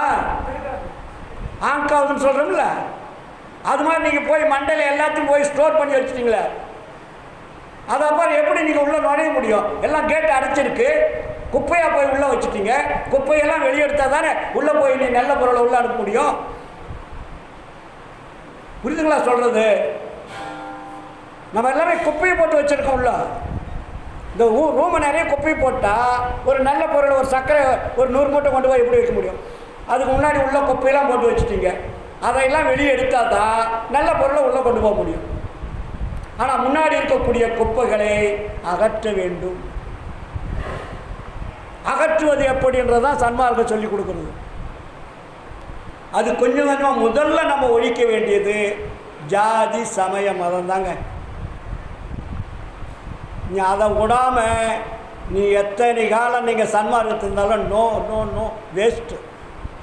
அதனால தான் வள்ளலார் சொல்கிறாரு, ஜாதியிலே மதங்களிலே சமய நெறிகளிலே சாத்திர சந்தடிகளிலே கோத்திர சண்டையிலே ஆதியிலே அபிமானித்து அலைகின்ற உலகில். இன்னைக்கு நேற்று வந்ததா? இது இன்னைக்கு நேற்று வந்ததா உங்களுக்கு சீக்கிரம் நீங்கள் ஒழிக்கிறதுக்கு? ஆதியிலே அபிமானித்து அலைகின்ற உலகில் அலைந்து அலைந்து வீணே நீர் அழிதல் அழகலவே. அப்போ என்ன பண்ணணும்? நீதியிலே சன்மார்க்க நெறிதனிலே நிறுத்தமிடும் தனித்தலைவர் ஒருத்தர், அவர் வீதியிலே அருஞ்சோதி விளையாடல் புரிகின்ற தருணமிது கூவுகின்றேன் உமையேனர். ஏன்னா கடவுள் ஒருவரேன்ற நிலையிலிருந்து இன்னொரு கடவுள் இருக்கார் நீங்கள் போயிட்டீங்கன்னாவே நீங்கள் அறிவு ஜீரோ. அதுக்கு பேர் என்ன? அதுக்கு பேர் ஜீரோன்னு பேர். ஜீரோன்னா என்ன? ஒன்றும் இல்லை, அறிவே சுத்தம் இல்லைன்னு அர்த்தம். நீங்கள் இப்போ எல்லோரும் போயிட்டு தான் இருக்கிறோம். நீ இந்த உலகத்தையும் எனக்கு எழுதி வச்சுட்டு, கதிரவேல் நீ வா அந்த பெருமாள் கோயிலில் போய் அவங்க துளசி கொடுப்பாங்க, தலையில் ஒன்று வைப்பாங்கன்னு எனக்கு கூப்பிடுங்க, நான் போயிடுறா பார்ப்போம். இல்லை இந்த உலகத்தையும் எனக்கு எழுதி வைக்கிட்டோம், தொடவே மாட்டேன், கையெடுத்து கும்பிட மாட்டேன். இல்லை சிவன் கோயிலுக்கு வந்து என்னை கும்பிட்டு வாங்க 2 மணி நேரம், கும்பிடவே மாட்டேன். நீ எந்த கோயிலுக்கு வேணாலும் கூட்டிகிட்டு போங்க, நான் கையெடுத்து கும்பிட்டுனா பாருங்கள். அந்த வைராகியம் வேணும். கடவுள் உண்டு, அவர் ஒருவர் தான். அவர் எங்கே இருக்கிறாரு? உங்கள் உடம்புக்குள்ளே இருக்காரு. நீ எங்கேயோ போய் தேட வேண்டாம் கடவுளை. உங்கள் உடம்புக்குள்ள உள்ளொளியாக இருந்து இந்த உடம்பை இயக்கிக் கொண்டிருக்கிறவர் கடவுள் என்பதை உணராமல் நீங்கள் புறத்தில் இருக்கக்கூடிய பொய்யான தத்துவ விக்கிரகங்களை போய் கடவுள்னு வழிபாடு பண்ணிட்டு இருக்கிறீங்க. அப்புறம் எப்படி சன்மார்க்கம் விளங்கும்? அதுக்கு சன்மார்க்கில் 4 பேர் சொல்லி கொடுத்துட்ருக்கான். வள்ளலார் வந்து விநாயகரை வணங்குறாரு, பெருமாளை வணங்குறாரு, முருகனை வணங்குறாரு. நம்மளும் வணங்கி தான் அவர் மாதிரி தான் போகணும்னு வள்ளலார் தெளிவாக சொல்கிறார். எல்லாவற்றையும் விட்டு விட்டதினால் வந்த லாபம் தான் என்னை ஆண்டவர் ஏறா நிலைமைச்சை ஏற்றி வைத்திருக்கிறார் தெளிவாக சொல்கிறார்.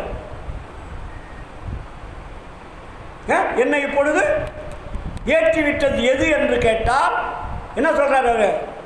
அன்பு, தயவு, கருணை. இது போய் சிலைகிட்ட நீங்க போய் அன்பு தேட முடியுமா? கருணை தேட முடியுமா? தயவை தேட முடியுமா? ஒரு சிலையை வச்சிருங்க, அந்த சிலைகிட்ட போய் அன்பு கொடு 1 கிலோ, கருணை கொடு 1 கிலோ, தயவு கொடு 1 கிலோன்னு கேட்டால் கொடுத்துருமா? இல்லை நீங்கள் வைக்கிற சாப்பாடு தான் அது சாப்பிடுமா? நீங்கள் எல்லாருமே சன்மாரிகள், பாதி பேர் இருக்கிறீங்க, பாதி பேர் இன்னும் அந்த பழைய படையில் தான் இருக்கிறீங்க. கொண்டு போய் என்ன பண்ணுறோம்? நம்ம படையில் வைக்கிறோம். யாருக்கு? சாமிக்கு, ஜோதிக்கிட்டே வைக்கிறோம். நீங்கள் மட்டும் இல்லை, எல்லா சங்கத்திலும் வைக்கிறாங்க. என்னைக்காவது அந்த சாமி சாப்பிடுச்சு அவங்க சாப்பாடை? சிம்பிள் வேலைங்க. இந்த சின்ன விஷயத்தை கூட நம்மளால் முடியல.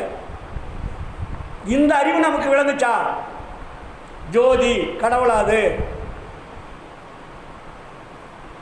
இப்போ இங்கே ஜோதி வச்சிருக்கோம் இல்லையா?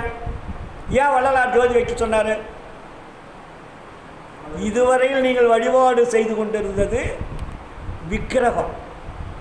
அது என்ன பேர்? என்ன விக்கிரகம்? விக்கிரகம் என்பது என்ன? அதுக்கு பேர் தான் தத்துவங்கள்னு பேர். தத்துவம்னா விக்கிரகத்துக்கு பேர் தத்துவங்கள்னு அர்த்தம், ஜடப்பொருள்னு அர்த்தம். அந்த ஜடப்பொருள் என்னைக்காவது உங்களுக்கு வெளிச்சம் கொடுத்துருக்கா? நான் பல மீட்டிங்லையும் சொல்லியிருக்கேன், இன்றைக்கும் சொல்கிறேன். இப்போ ஒரு ஈஸ்வரன் கோயிலுக்கு போகிறீங்க அப்படின்னு வச்சுக்கோங்க. ஈஸ்வரன் கோயிலுக்கு போனோடனே லைட் ஆஃப் ஆகிடுச்சு, அங்கே இருக்கக்கூடிய விளக்கம் ஆஃப் ஆகிடுச்சு. இல்லை நீங்கள் எண்ணெய் ஊற்றி தீபார்த்தனை காட்டிங்களா, அதுவும் ஆஃப் ஆகிடுச்சு, எதுவுமே இல்லை. அந்த டெய்லி போய் சிவபெருமான வழிபாடு பண்ணுறீங்கள, ஐயா கரண்ட்டும் இல்லை, எண்ணெயும் இல்லை, திரியும் இல்லை, ஐயரும் இல்லை, விளக்கேற்றுறதுக்கு யாருமே இல்லை, உங்களை நாங்கள் பார்க்க வந்திருக்கோம். தயவு செய்து உங்களை பார்க்கறதுக்கு கொஞ்சம் வெளிச்சம் கொடுங்கன்னு கேளுங்க. அந்த சிவபெருமான் வெளிச்சம் கொடுத்துட்டா நீங்கள் அதையே வணங்குங்க. நான் வேண்டான்னு சொல்லலை. ஆனால் வள்ளலார் என்ன பண்ணார்? இங்கே கொண்டாந்து என்ன வச்சார்? பிரகாசன்னு அதுக்கு பேர். இருட்டை போக்குவதுக்கு பேர் என்ன? பிரகாசம். அதனால் வள்ளலார் இது கடவுள் அல்ல, இந்த உலகத்தில் இருளை போக்கக்கூடிய ஒளியை கொண்டு வந்து வைக்கிறார். இதுக்கு பேர் இயற்கை உண்மை அல்ல, இயற்கை விளக்கன்னு பேர். இது சத்தியஞான சபைக்கு என்ன பேர்? இயற்கை உண்மை அல்ல, அது இயற்கை விளக்கன்னு அதுக்கு பேர் வச்சார். அதையாவது நம்ம படிச்சிருக்கிறோமா, புரிஞ்சிருக்கிறோமா? இயற்கை விளக்கம் என்பது வேறு, இயற்கை உண்மை என்பது வேறு. இயற்கை உண்மை என்பது நீங்கள் ஏற்றி வைத்த விளக்கல்ல, அது என்றும் எரிந்து கொண்டிருப்பது. அது யாராலையும் தோற்றி வைக்க முடியாது, ஏற்றி வைக்கவும் முடியாது. அதுக்கு பேர் தான் இயற்கை உண்மைன்னு பேர். அந்த இயற்கை உண்மையை கண்டுபிடிச்சவர் தான் வள்ளலார். அந்த இயற்கை உண்மைக்கு பேர் வச்சது தான் அருட்பெருஞ்சோதி. அருட்பெருஞ்சோதி அது தனிப்பெரும் கருணையாக இருக்கிறது. இந்த அருட்பெருஞ்சோதியை எப்படி இந்த மக்களுக்கு அறிமுகப்படுத்த வேண்டும் என்பதற்காக உருவ வழிபாட்டை எல்லாம் அகற்றிவிட்டு ஒளி வழிபாட்டை வச்சார். இந்த ஒளி வழிபாடு ஏன் வச்சாருன்னு நம்ம புரிஞ்சுக்கிட்டோமா? நம்ம உடம்பில் இருக்கக்கூடிய ஆன்மா தான் இந்த ஒளி. உங்களை இயக்கி கொண்டிருக்கக்கூடிய ஒளிக்கு பேர் என்ன? ஆன்மா. அது ஆன்ம பிரகாசம். அந்த பிரகாசத்தை புறத்தில் வைத்து அறிமுகப்படுத்துகிறார் நமக்கு. புரியுதுங்களா? அப்போது இதையே நம்மால் புரிந்து கொள்ள முடியவில்லை என்றால் நீங்கள் எப்படி மற்றதையெல்லாம் புரிந்து கொள்வது? இதில் கூட நம்ம அன்பர் சொன்னார், இதிலே கொஞ்சம் மாற்றி எழுதியிருக்காங்க, பிரிண்ட் பண்ணவங்க கூட. நான் பெரும் புருஷார்த்தங்கள் 4ன்னு சொன்னார் இல்லையா? இதில் எடுத்த உடனே ஏம சித்தி போட்டிருக்காங்க. இப்போது நம்ம ஒரு திங்க் பண்ணணும், நமக்கு அறிவு வேலை செஞ்சால் தான் திங்க் பண்ண முடியும். ஏம சித்தி போய் எடுத்த உடனே வராது. முதல் நம்ம கற்க வேண்டியது சாகா கல்வின்னு போட்டார். அதுக்கு பேர் என்ன? சாகா கல்வி. 2வது தான் தத்துவ நிகிரகங்கள் செய்தது. 3வது தான் ஏம சித்தி வரணும். ஆனால் இங்கே நம்ம புத்தகத்தில் மாற்றி போட்டு வச்சுட்டாங்க. ஏம சித்தி முதல் வரவே வராது, வரவும் கூடாது. அதாவது சாகா கல்வி, தத்துவ நிகிரகம் செய்தல், அதுக்கப்புறம் ஏம சித்தி, 4வது தான் கடவுள் நிலையறிந்த மயமாதல்னு வரணும். நான் பல நாளாக பல வருஷமாக இதை திங்க் பண்ணேன். இன்னும் மாற்றி எழுதியிருக்காங்களே, எப்படி எடுத்தோன்னே ஏம சித்தி வரும்? பொன் செய்யும் ஆற்றல்னு சொன்னேன் இல்லையா? பொன் செய்யும் ஆற்றல் எடுத்தோன்னே வந்துடுமா? அப்போ இதுக்கு கீழே வள்ளலார் என்ன சொல்கிறாரு? முதல் ஒழுக்கம் எது? இந்திரிய ஒழுக்கம். இந்திரிய ஒழுக்கத்தை ஏம சித்தி வந்துடுமா? இந்திரிய ஒழுக்கம்னா இந்திரியங்களை கட்டுப்படுத்துவது. 2வது தான் கரண ஒழுக்கம். கரண ஒழுக்கம்னா என்ன? தத்துவங்களை நிகிரகம் செய்தது. 3வது என்ன? ஜீவ ஒழுக்கம். 3வது தான் ஏம சித்தி. 4வது என்ன? ஆன்ம ஒழுக்கம். அதுதான் கடவுள் நிலையிலிருந்து மயமாதல். இதெல்லாம் நீங்கள் ஒரு சீரியல் பிரகாரம் நீங்கள் கரெக்டாக தடம் பெறாத போகும்போது எந்தெந்த இடத்தில் தவறு நேர்ந்திருக்கிறது என்பதை நம்மால் புரிந்து கொள்ள முடியும். புரியுதுங்களா? அதே மாதிரி சரவணாந்தா ஒரு நூல் எழுதியிருக்காரு, அருட்பாகம் விளக்கம். சரவணாந்தா எல்லாருக்குமே தெரியும் இல்லையா? தெரியுமில்ல? திண்டுக்கல் சரவணாந்தா எல்லாருக்கும் தெரியுமில்ல? அவர் மாதிரி ஒரு நல்ல மனிதர் இல்லை. நிறைய அகவலுக்கு நிறைய உரை எழுதியிருக்காரு. அவர் மகாலிங்கம் தான் அவர் நூலெல்லாம் வெளியிட்டார். அந்த அகவலுக்குரிய இங்கே வள்ளல் பெருமான அகவலில் என்ன சொல்கிறாரு?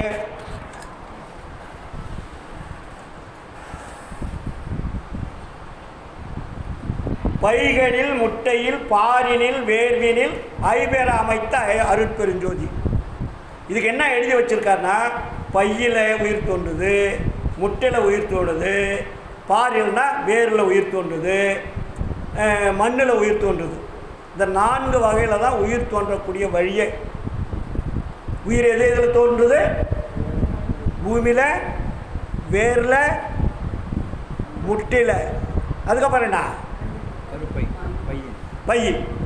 இந்த 4 வழியில் தான் எல்லா உயிர்களுக்கும் இந்த 4 வழி தான், வேறு வழியே கிடையாது. அவர் என்ன போட்டிருக்காரு, பாரில் வேர்வினில் என்னதுக்கு வேர்வுன்னு எழுதியிருக்காரு. இந்த உடம்புல வருதில்ல வேர்வு, நீங்கள் எனக்கு இது போய் என்ன பதில் சொல்லுவீங்க? வேர்வினில்னு சொன்னதை உடம்புல இருக்கக்கூடிய வியர்வேன்னு போட்டு வச்சிருக்காரு, எழுதியிருக்காரு. ஆனால் அது கீழே வள்ளலார் எங்க சொல்றாரு, பைகளில் முட்டையில் பாரினில் வேர்வினில் ஐபெற அமைத்த அருட்பெருஞ்சோதி, தாய் கருப்பையினுள் தங்கிய உயிர்களை ஆயுற காத்தருள் அருட்பெருஞ்சோதி, முட்டைவாய் பயிலும் முழு உயிர் திரள்களை அட்டமேல் காத்தருள் அருட்பெருஞ்சோதி, நிலம் பெரும் உயிர் வகை நீள்குடு அனைத்தையும் அலம்பெற காத்தருள் அருட்பெருஞ்சோதி. அவரே சொல்றார் விளக்கம், வேர் உர. இப்போ தாவரங்களுக்கு பூரா எங்கே உயிர் இருக்கு? வேரில் தான் இருக்கு. வேர் உர உதித்த மிகு உயிர் திரள்களை ஆரூர காத்தருள் அருட்பெருஞ்சோதி. அதுக்கப்புறம் என்ன சொல்றாரு, உடல் உரு பிணியால் உயிருடல் கெடா வகை அடல் உர காத்தருள் அருட்பெருஞ்சோதி. இதுக்கு எல்லாத்துக்கும் காரணம் யாருன்னா அருட்பெருஞ்சோதி ஆண்டவர் தான். நம்ம என்ன நினச்சிட்டு இருக்கோம்? எல்லா தெய்வங்களும் நினச்சிட்டு இருக்கோம். உலகத்தில் இருக்கிற தெய்வம் கூட அதுதான் நம்மளை படைத்தது காத்ததுன்னு நினச்சிட்டு இருக்கோம். வள்ளலார் வந்து தான் பிரிக்கிறார். நீங்கள் இதுவரையில் சொல்லியது அத்தனையும் தத்துவ கடவுள்கள், ஜட பொருள்ன்றாரு. அதுக்கு பேர் என்ன? ஜட பொருள். தத்துவம்னா ஜட பொருள்னு அர்த்தம். இந்த உடம்புல இருக்கக்கூடிய பொருள்லாம் தத்துவங்கள், மெட்டீரியல். நம்ம உடம்பு உயிர் போயிடுச்சுன்னா இதெல்லாம் என்ன ஆகுது? இயங்குதா? நம்ம உடம்புல இருக்கக்கூடிய உயிர் ஆன்மா இருக்கிறனால தான் உடம்பு இயங்குது. Very simple. அப்போ உயிர் போயிட்டு பாடு இந்த உடம்பு இயங்குதா? அப்போ அது என்ன பொருள்? அதுக்கு பேர் ஜடப்பொருள். உயிர் இருக்கின்ற வரையில் தான் இந்த உடம்புக்கு மதிப்பு. உயிர் போயிட்டா உடம்புக்கு மதிப்பு இருக்கா? துர்நாற்றம் புடைத்தது. ஒரு காலமாக இவர் வேலை செஞ்சுட்டு இருக்காரு, எல்லாருக்கும் காசு பணம்லாம் கொடுத்துட்ருக்காருல்ல நம்ம ஐயா, கொடுத்துட்ருக்காருல்ல, ஜாலியாக இருக்கார்ல. அவர் உயிர் போயிட்டு இருப்பாடு ஒரு 20 நாளைக்கு இங்கே வச்சிருங்களேன். அப்படியே வைப்பாங்களா அப்படியே? சார் நீங்கள் உயிர் இருக்கிற வெளிங்க வரீங்க போகிறீங்க எல்லாம் பண்ணிகிட்டு இருக்கிறீங்க, உங்களுக்கு உயிர் போயிடுச்சுன்னு வச்சுங்க. ஆனால் நம்ம நண்பர் இவ்வளோ காலமாக இங்கேருந்து இருந்தவர், அவரை ஏன் கொண்டு போகணும் சீக்கிரம், ஒரு 10-20 நாளைக்கு இங்கே கடக்கிட்டு விடுங்கன்னு சொல்லிட்டு உங்களை படுக்க வச்சுப்பாங்களா? சொல்லுங்கள் சார். நீங்கள் படுத்த இடத்துலேயே படுங்க, அப்படி வச்சுங்க. நீங்கள் இவ்வளோ காலமாக இங்கே படுக்கிறீங்க வச்சுங்க, உங்களுக்கு உயிர் போயிடுச்சு. நம்ம கூட பழகினவர், நம்ம சபையில் இருந்தவர், என்னென்னவோ வராங்க போகிறாங்க, எல்லார்கிட்டையும் ஜாலியாக பேசியிருந்தார். ஆனால் ஒரு 10 நாள் 20 நாளைக்கு, ஒரு 2 நாளைக்கு அப்படியே விட்டுட்டு சொல்லுங்களேன் பார்க்கலாம். விட்டா என்ன ஆகும்? நாத்தம் முடிச்சுக்கும் சார், புழு புழுத்துரும். நீங்கள் அவங்க ஒன்றும் செய்யாதா கூட வச்சுருப்பாங்க, அது என்ன புழுக்கம்? புழு புழுத்துரும். அதை தான் வள்ளலார் சொல்கிறாரு, இந்த உடம்பு வந்த வழியும் உயிர் வந்த வழியும் நீங்கள் தெரிந்து கொள்ளாது இருக்கின்ற வரையில் உங்களால் உயிரையும் உடம்பையும் பாதுகாக்கிறதுக்கு அறிவே விளங்காதுன்ட்டார். உடம்புரு வகையறி உயிர் வகையறி உடல் பருக்க உண்டு நிதம் உறங்குவதற்கு அறிந்தீர், மடம்புகு பேய் மனத்தாலே மயங்குகின்றீர், மனதை வசப்படுத்தும் வழிதுறை கற்றறியீர், இடம்பெறு பொய் வாழ்க்கையிலே இன்பம் துன்பம் அடுத்தே எண்ணி எண்ணி இழைக்கின்றீர் ஏழை உலகீரே, நடமுரியன் தனித்தந்தை வருகின்ற தருணம் இது, நன்னியது நன்னுமினோ புண்ணியம் சார்வீரே. புரியுதுங்களா? நீங்கள் உடம்பு வந்த வழியாக இருக்காது தெரியுமா? நம்ம என்ன நினச்சிட்ருக்கோம்? கல்யாணம் பண்ணி ஆணும் பொண்ணும் சேர்ந்தால் குழந்தை பிறக்குது, இதான் தெரிஞ்சு வச்சுருப்போம். இதான் தெரிஞ்சு வச்சுருக்கிறீங்க. ஆண் இல்லாமல் பெண் இல்லை, பெண் இல்லாமல் ஆண் இல்லை, ஆணும் பெண்ணும் சேர்ந்தால் ஒரு உயிர் தோன்றுகிறது. அந்த உயிர் வந்து உடம்பு விட்டு வெளியே வருகின்ற பொழுது அது இஷ்டம் போல் விளையாடுது. இதுதான் நடைமுறையில் இருக்கிறது. ஆனால் அந்த உயிரையும் உடம்பையும் யார் கொடுத்தாங்க என்பதை இதே உரைநடை பகுதியில் வள்ளலார் எழுதி வச்சிருக்காரு. என்னைக்காவது படிச்சிருக்கிறீங்களா? சொல்லுங்கள் சார். வந்தால் உடனே தட்டை தூக்கிட்டு போயிருக்க தீபாவளியில் காட்டுறதுக்கு.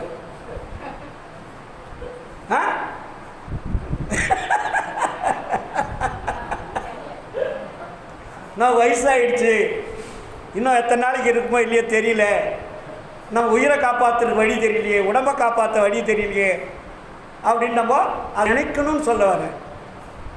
நம்ம செய்கிறதெல்லாம் நம்ம மட்டும் செய்யலை, எல்லோரும் செஞ்சிட்ருக்காங்க. நம்ம ஒன்றும் புதுசாக இல்லை. ஆனால் நாம் எல்லாம் புதியவர்களாக மாறணும். சன்மார்க்கெல்லாம் எப்படி இருக்கணும்? புதியவர்களாக மாறணும். அதனால தான் நம்மளுடைய மலம் என்பது நம்ம ஆன்மாவை மறைத்து கொண்டிருப்பது. முதல் மலத்தை நீக்கணும். ஆணவம், கண்மம், மாயை என்ற மும்மலங்களை நாம் விளக்கணும். மலங்கள்னால் என்ன சார்? அதை நம்ம தெரிஞ்சுக்கிட்டோமா? சொல்லுங்கயா. மலம்னு சொல்கிறோமே, மலம் என்றால் என்ன?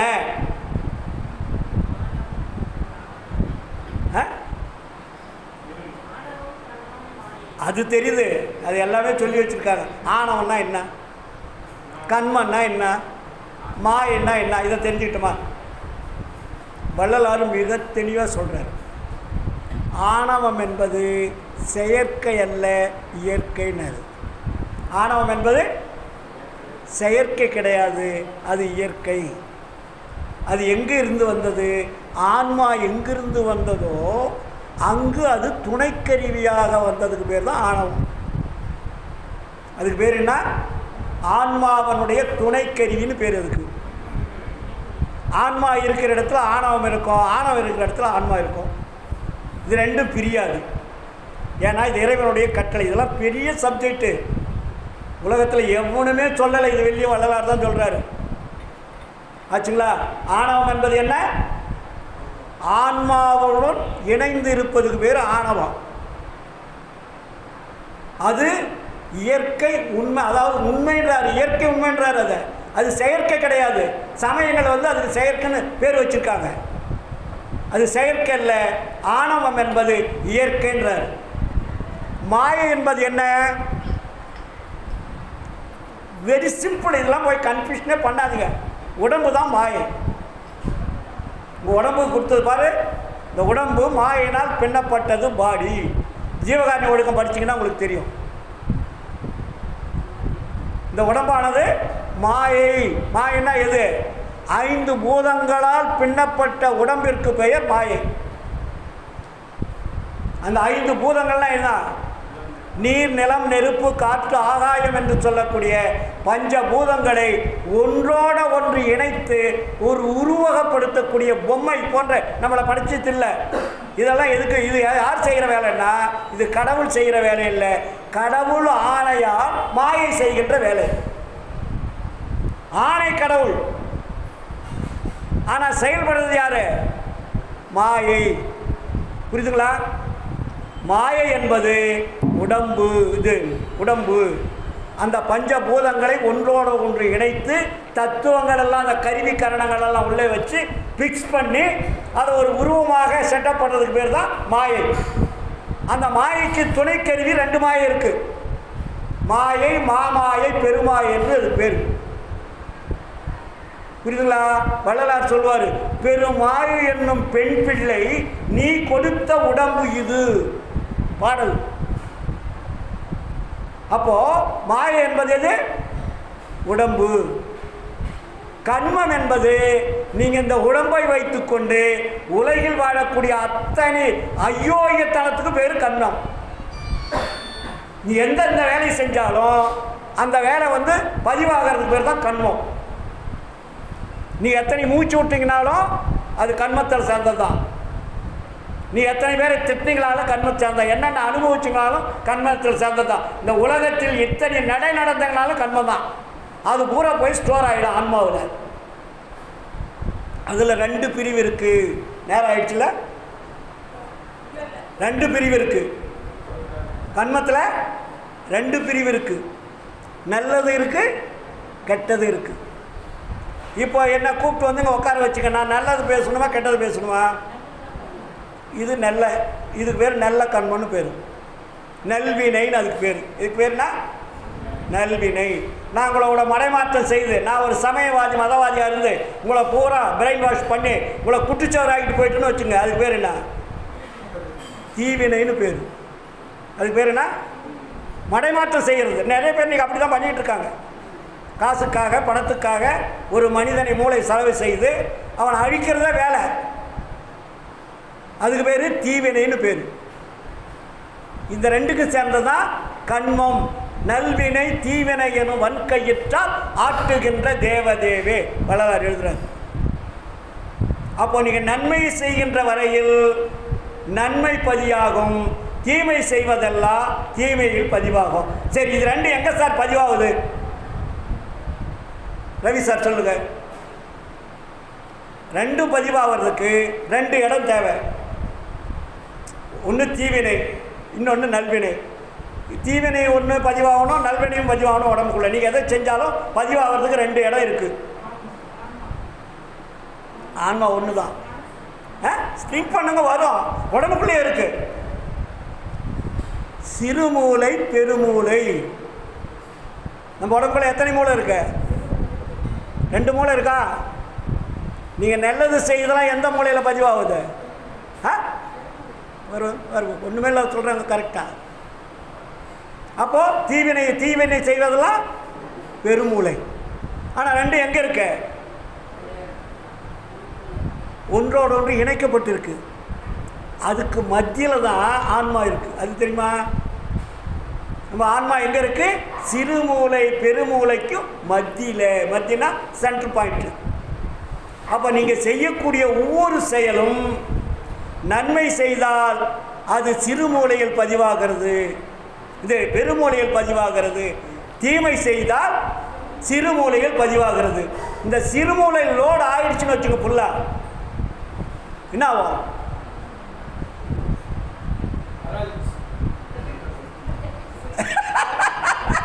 என்ன துன்பங்கள் வருமோ அத்தனை துன்பம் வரும். ஸ்டோர் ஃபுல்லாகிடுச்சுன்னு வச்சுங்க, எதிர் நீச்சல் போட முடியும், உள்ளே போக முடியலன்னா என்ன வரும்? அவர் சொன்ன மாதிரி எல்லாம் வரும். அதாவது உலகத்தில் வரக்கூடிய துன்பத்திற்கு காரணம் என்ன? தீவினை. அதுக்கு பேர் என்ன? அதெல்லாம் வள்ளலார் இங்கே என்ன சொல்கிறாரு? 300 மலை இருள் நீக்கணுன்றார். இந்த மலம் என்பது இருள். இந்த இருளை நீக்கினாதான் நீங்கள் வெளிச்சத்துக்கு போக முடியும். அப்போ பெருமூளை என்ன பண்ணுதாங்க? கவா கவா கவான்னு அது காத்துக்கிட்டு ஒரு பயம் கூட உள்ளே வரலாங்க. அப்போ இவன் தீவினை எல்லாம் குறைத்து நெல்வினையாக மாறுகின்ற பொழுது நேராக பெருமூளையில் போய் ஸ்டோர் ஆகும். எங்கே போகுது? ஒரு சின்ன எக்ஸாம்பிள் சார். இப்போ நம்ம ரவி சார் இருக்கார், 50% நன்மை செய்கிறாரு, 50% சீமை செய்கிறான்னு வச்சுங்க. அங்கே என்ன இருக்குது? ஈக்குவல்னு ஒரு அர்த்தமாக அதுக்கு. ரெண்டு ஈக்குவலாக இருக்குல்ல, 50 நன்மை 50 தீமை. அங்கே என்ன இருக்குது? ரெண்டுக்கும் மைனஸ் தான். ரெண்டு சமமாக இருக்கு இல்லையா? அப்போ சமம்னு அங்கே காட்டாது, சமம்னு காட்டுமாங்க. இதுவும் அழிஞ்சிடும் அதுவும் அழிஞ்சிடும். புரியுது நினைக்கிட்டீங்களா? இதில் கொஞ்சம் திங்க் பண்ணால் தான் கிடைக்கும் நமக்கு விஷயம். 50% ஆனால் இதில் 50 இருக்குது 50 இருக்குன்னா 50 அப்படியே இருக்குமுன்னா இருக்காது, ரெண்டும் அழிஞ்சிடும். இதுக்கு சரியாக போச்சு. அப்போ நீ மேற்கொண்டு என்ன பண்ணோம்? நல்வினை. நீங்கள் நல்லதை செய்யணும். அதுக்கு பேர் தான் வச்சார் ஜீவகாருண்யம். ஜீவகாருண்யம் எதுக்கு வச்சார்? மற்ற உயிர்களுக்கு துன்பம் செய்யாமல் வாழுகின்றது பூரா நல்வினைன்னு அர்த்தம். தீவினை அதனால தான் தீதும் நன்றும் பிறதர வாரம் அப்படின்னா என்ன அர்த்தம்? நீங்கள் நன்மை செஞ்சால் நன்மை திரும்பி வருது, தீமை செய்தால் தீமை திரும்பி வருது. புரியுதுங்களா? அப்போ நீங்கள் ஜீவகாருண்யம் என்பது எது என்றால் சோறு போடுறது மட்டும் அல்ல, அதில் 7 பகுதிகள் இருக்குது. பசி, பிணி, தாகம், இச்சை, எளிமை, பயம், கொலை. இந்த 7 பகுதியில் நீங்கள் எதை வேணாலும் நீக்கலாம், அது நல்வினை தான். ஒரு பசியோடு வர்றாரு, சோறு போடு, நல்வினை. கல்யாணம் பண்ணுறதுக்கு ஒரு 5000 ரூபா அவருக்கு இல்லை, பொண்ணு கல்யாணம் நின்றுடும் போல் இருக்கு. அப்போ அந்த நேரத்தில் பணம் இருக்கிறவங்க, ஐயா நான் தரேன் தைரியமாக அப்படி கல்யாணம் பண்ணிங்கன்னா அது பெரிய ஜீவகாருண்யம். இச்சை, எளிமை. எளிமைன்னா என்ன? வெறுமைன்னு வச்சுங்க. பொண்டாட்டி பிள்ளைக்கு சாப்பாடு இல்லை, ஒரு கிலோ அரிசி இருந்தால் தான் நைட்டு சாப்பிடுவாங்க. யாரை கேட்குறது என்னன்னு தெரியாத தெருவாக அலையிறாங்க. ஆனால் ரவிக்கு தெரியும், ஏன் நம்ம தெருவில் தான் இருக்கார், அவங்களுக்கு வர்றது 100 ரூபா வருமானம், சாப்பிட்றது 200 ரூபா செலவாகுது.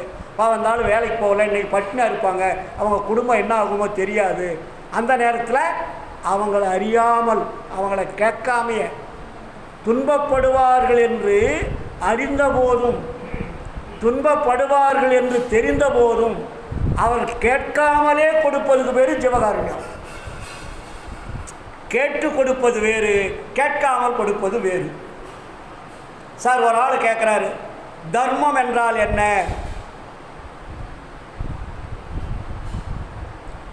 தர்மம் என்றால் என்ன? இன்னொன்று என்ன? கருணை என்றால் என்ன?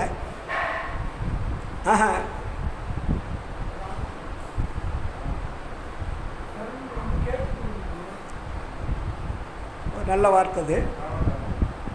அதாவது இப்போ நம்ம சொல்கிறது புரியுதா உங்களுக்கு? தானம்.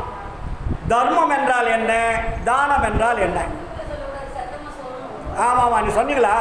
அது எனக்கு மனசுக்குள்ளே இருப்பார்ல. தர்மம் என்பது வேறு, தானம் என்பது வேறு. தர்மம் என்பது கேட்காமல் கொடுப்பது, தானம் என்பது கேட்டு கொடுப்பது. புரியுதுங்களா? அப்போது தர்மம் என்பது எதிர்பார்க்கக்கூடாது, தானம் என்பது எதிர்பார்க்கக்கூடாது. ஆனால் செய்யக்கூடிய முறையில் வேறுபடுகிறது, முறையில் வேறுபடுது. இப்போ நீங்கள் வந்தால் சோறு போடுறீங்க, நீங்கள் வராமலே சோறு போடுறதுன்னு ஒன்று இருக்குது, வராமலே கொடுக்கறதுன்னு ஒன்று இருக்குது. அதனால தான் வள்ளலார் ஜீவகாருண்யத்தில் எழுதுவார், அவர்கள் துன்பப்படுவார்கள் என்று அறிந்த போதும் தெரிந்த போதும் நீங்கள் முன்னாடி போய் முந்திக்கணும். ஏன்னா இல்லாதவங்க முந்த சொல்லலை, இங்கேயும் பாயிண்ட் வைக்கிறாரு, இருக்கிறவர்கள் கொடுங்கன்னு நான் தான் சொன்னார். இப்போ எனக்கு இப்போ ஐயா பசியோடு இருக்கார், என்கிட்ட சாப்பாடு இல்லை, அவர் பசி என்னால் எப்படி பார்க்க முடியும்? என்கிட்ட காசும் இல்லை, பணமும் இல்லை, சாப்பாடு இல்லை. ஐயோ, என்னுடைய ஆன்மா, என்னுடைய சகோதர ஆன்மா பசியோடு தவிக்குது, இறைவா அதுக்கு ஏதாவது ஒரு நல்ல வழி காட்டு, யாரையாவது கொண்டாந்து கொடுக்கறதுக்கு உண்டான ஒரு வழியை காட்டுன்னு இறைவன்கிட்ட நம்ம தொடர்பு பண்ணோம்னா, உண்மையாக தொடர்பு வச்சோம்னா, அந்த நேரத்தில் ஒரு ஆள் கரெக்டாக வந்துடுவான். ஆண்டவர் அனுப்பிச்சிடுவார். அவர் வந்தோடனே, என்ன உங்களுக்கு பசிக்குதா, வாங்க வாங்க வாங்க வாங்க அப்படின்னு கூப்பிட்டு போய்தான் ஹோட்டலையாவது வாங்கி கொடுத்துருவார். அதுபோல தர்மம், தானம், அன்பு, தயவு, கருணை எல்லாம் ஒவ்வொரு பகுதிகளாக பிடிச்சார் வள்ளலார். புரியுதுங்களா? அப்போ நம்ம செய்ய வேண்டியது என்ன செய்யணும் சொல்லுங்க? அதுதான், அது வேற. பேதம் இல்லாமல் வாழக்கூடிய வாழ்க்கை வாழும். ஏன்னா நமக்கு எத்தனையோ பேதங்களை உலகத்தில் நமக்கு வச்சுட்டாங்க. ஜாதி பேதம், மத பேதம், சமய பேதம், கட்சி பேதம், ஆட்சி பேதம், அரசியல் பேதம்னு எல்லாமே பேதமாக தான் இருக்குது. எல்லாம் ஒற்றுமையாக இருக்கா? எங்கேயுமே கிடையாது.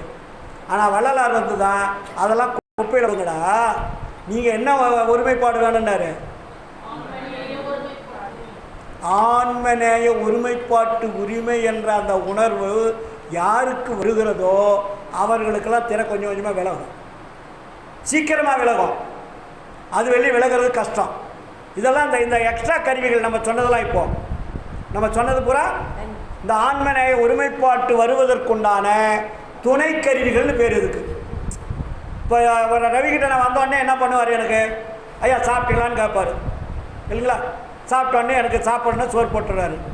அப்போ அதுக்கு மேலே நம்ம என்ன நினைக்கணும்? அந்த ஆன்ம உணர்வு அவர்கிட்ட இருக்குது, நம்ம ஆன்மாவுக்கு அவர் உபகாரம் பண்ணுறாரு அப்படின்னு நினைக்கணும். எனக்கு உபகாரம் பண்ணார்னு நினச்சிக்கினாக்கா உங்களுக்கு அங்கே அவுட்டு. அந்த ஆன்மா இந்த ஆன்மாவுக்கு உபகாரம் பண்ணுது, அதுக்கு பேர் தான் நேயம். அதுக்கு பேர் என்ன?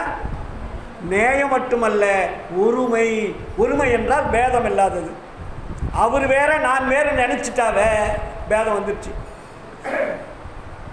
அந்த நினைவு வராமல் இருக்கிறதுக்கு எவ்வளோ வைராக்கியம் வேணும், புரியுதுங்களா? அதனால தான் வள்ளலார் இந்த தேசிய ஒருமைப்பாடு சொல்லலை, ஜாதி ஒருமைப்பாடு சொல்லலை, சமய ஒருமைப்பாடு சொல்லலை, மத ஒருமைப்பாடு சொல்லலை, அரசியல் ஒருமைப்பாடு சொல்லலை, மனித ஒருமைப்பாடு சொல்லலை.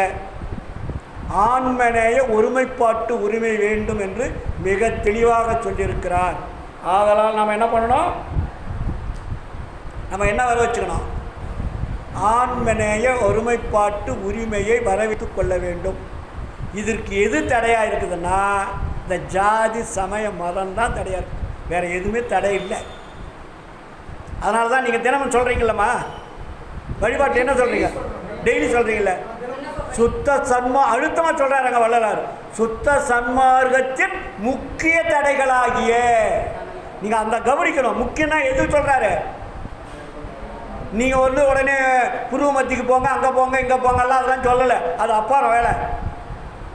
உங்களுக்கு இதெல்லாம் வருவதற்கு எது எது தடையாக இருக்கிறதோ அந்த தடைகளை முதல் நீக்குங்க. அதுதான் சுத்த சன்மார்க்கத்தின் சாதாரண தடை அல்ல, முக்கிய தடைகளாகிய சமயங்கள், மதங்கள், மார்க்கங்கள் என்பவற்றின் அங்கே உள்ள வர்றாரு. அங்கே தான் ஆச்சார சங்கற்ப விகற்பங்கள் எங்கள் மனதில் பற்றாத வண்ணம் அருள் செய்தல் வேண்டும். இதில் நீங்கள் என்ன புரிஞ்சுக்கிட்டீங்க சொல்லுங்கள்? எல்லாத்தையும் தாண்டி வந்துட்டாங்க ஐயா. எங்கே தாண்டி வந்துட்டாங்க? ஜாதி சமையல்லாம் தாண்டி தான் வந்துட்டாங்க. ஆனால் நான் முதல்ல சொல்லியிருக்கிறேங்க, ஃபஸ்ட்டு எல்லா சபைகளிலும் ஜாதி சமய சடங்கு ஆச்சாரங்கள் இருக்கும். சின்னக்காவனா அதிலிருந்து கொஞ்சம் விலகப்பட்டு ஆரம்பித்திலிருந்து கொண்டு வாங்க அப்படின்னு நான் சொல்லியிருக்கேன். இன்றைக்கி இல்லை, சபை ஆரம்பித்த காலத்தில். ஏனென்றால் இங்கே ஜாதி சமய மதம் மட்டும் சொல்லலை, அது இருக்கக்கூடிய உள்ளே இருக்கு பாருங்க விஷயம், அதுதான் ரொம்ப முக்கியம். ஜாதி சமய மதம்னா என்ன சார்? ஆச்சாரன்றாரு. இப்போ நான் விபூதி அடித்தா என்ன சொல்லுவீங்க நீங்கள்?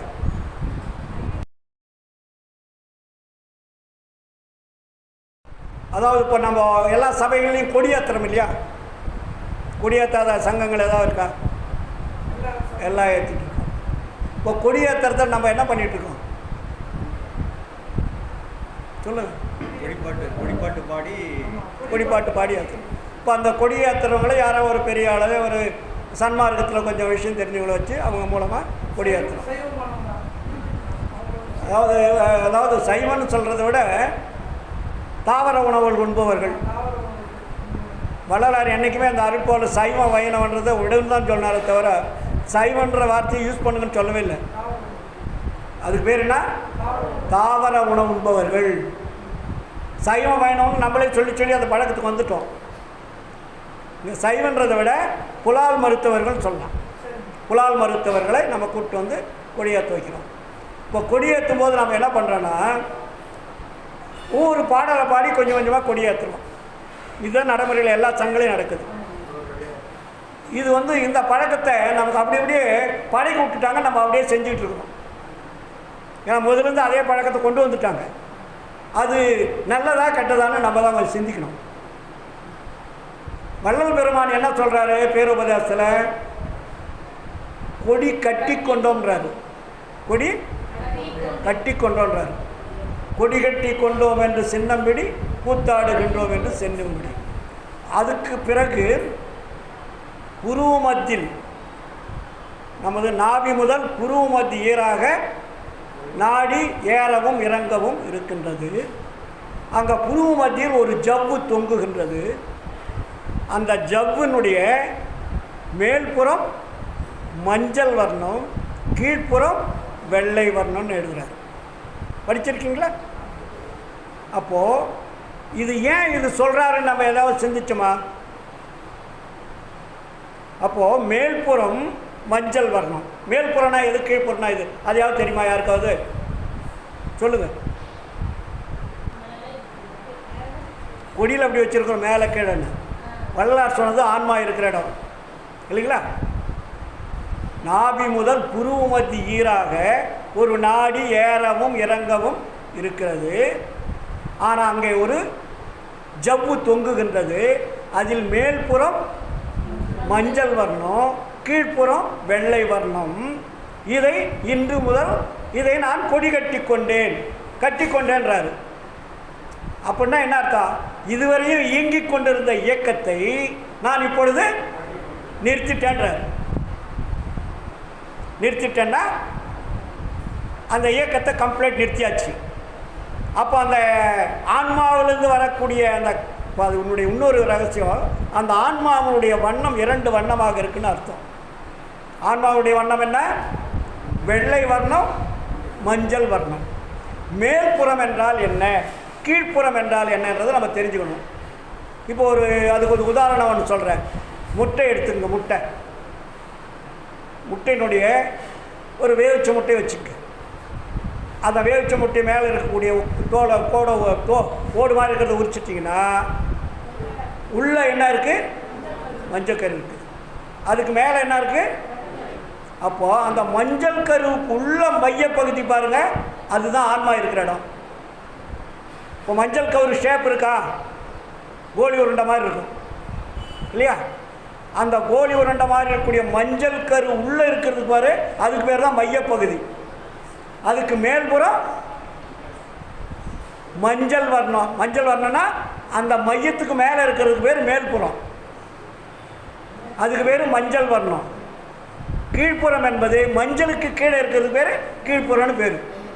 ஒரு ரவுண்டுக்குள்ளே இருக்கக்கூடிய மேல்புறம் கீழ்ப்புறத்தை நம்ம பார்க்கணும். ஆனால் நம்ம வெளியில் அப்படி வைக்க முடியுமானா முடியாது. அதுக்காக மேல்புறம் மஞ்சளாகவும் கீழ்பாகம் நம்ம வெள்ளையாகவும் கொடியை வச்சுட்டோம் சரிங்களா? அப்போது இதை நான் கட்டி கொண்டேன்னு சொல்கிறேன். கட்டி கொண்டான்னா அன்றையிலிருந்து இந்த இயக்கம் நின்று விட்டது, அருள் பெற்று விட்டாச்சு, மரணமிலா பெருவாழ்வு வந்தாச்சு. சுத்த பிரணவம் ஞான ஜகத்தை வள்ளலா பெற்றுக்கிட்டார் என்பதை சொல்லாமல் சொல்லி நாமும் அப்படி பெற வேண்டும். கொடி கட்டி கொண்டோம், இனிமேல் நீங்களும் இதே மாதிரி கொடி கட்டி கொண்டோன்னு அவருக்கு விளக்கம் நிறைய கொடுக்குறாரு வச்சுங்களா? இன்னொன்று இப்போ நம்ம என்ன பண்ணுறோன்னா, கொடி கட்டிட்ட பிறகு நம்ம போகிறோம், கொடியை எல்லாம் ஏற்றி வச்சிடறோம், கொடியை கட்டிடுறோம். கொடியை நம்ம ஃபுல்லாக ஏற்றி கட்டிட்ட பிறகு அந்த பாடலை பாடணும். நாம் என்ன பண்ணுறோம், ஒவ்வொரு பாடலுக்கும் கொடியை மேலே கொஞ்சம் கொஞ்சமாக ஏற்றுறோம். இந்த பழக்கத்தையும் மாற்றணும். புரியுதா நான் சொல்கிறது உங்களுக்கு? இப்போ கொடி கம்பத்தில் நம்ம என்ன பண்ணோம், எல்லோரும் சேர்ந்து அருட்பெருஞ்சோதி மகாமந்திரம் சொல்லிவிட்டு உடனே கொடியை ஒரு பெரியவர்களையும் அரைக்கடியும் முக்கியமான கொடுத்துட்டு மேலே கொடியை ஏற்றிட்டு கீழே கட்டிட்டு நம்ம என்ன பண்ணோம், அந்த கொடி பாட்டை பாடிட்டு வழிபாடை முடிச்சுட்டு அவங்களுக்கு ஏதாவது இனிப்பு கொடுக்கணும். பிரசாதம்னா என்ன, எல்லா இடத்துலையும் கொடுக்குற மாதிரி விபூதி குங்குமத்தை சன்மார்க்கத்தில் கொடுக்கக்கூடாது. ஏதோ ஒன்று இனிப்பை கொடுங்க. நம்ம கொடுக்க வேண்டியது இனிப்பாக இருக்கணும். எதாக இருந்தாலும் இனிப்பை கொடுக்கணும். அது மாதிரி ரவியை வெளியே போயிட்டார், நான் சொல்லும்போது கேட்கல.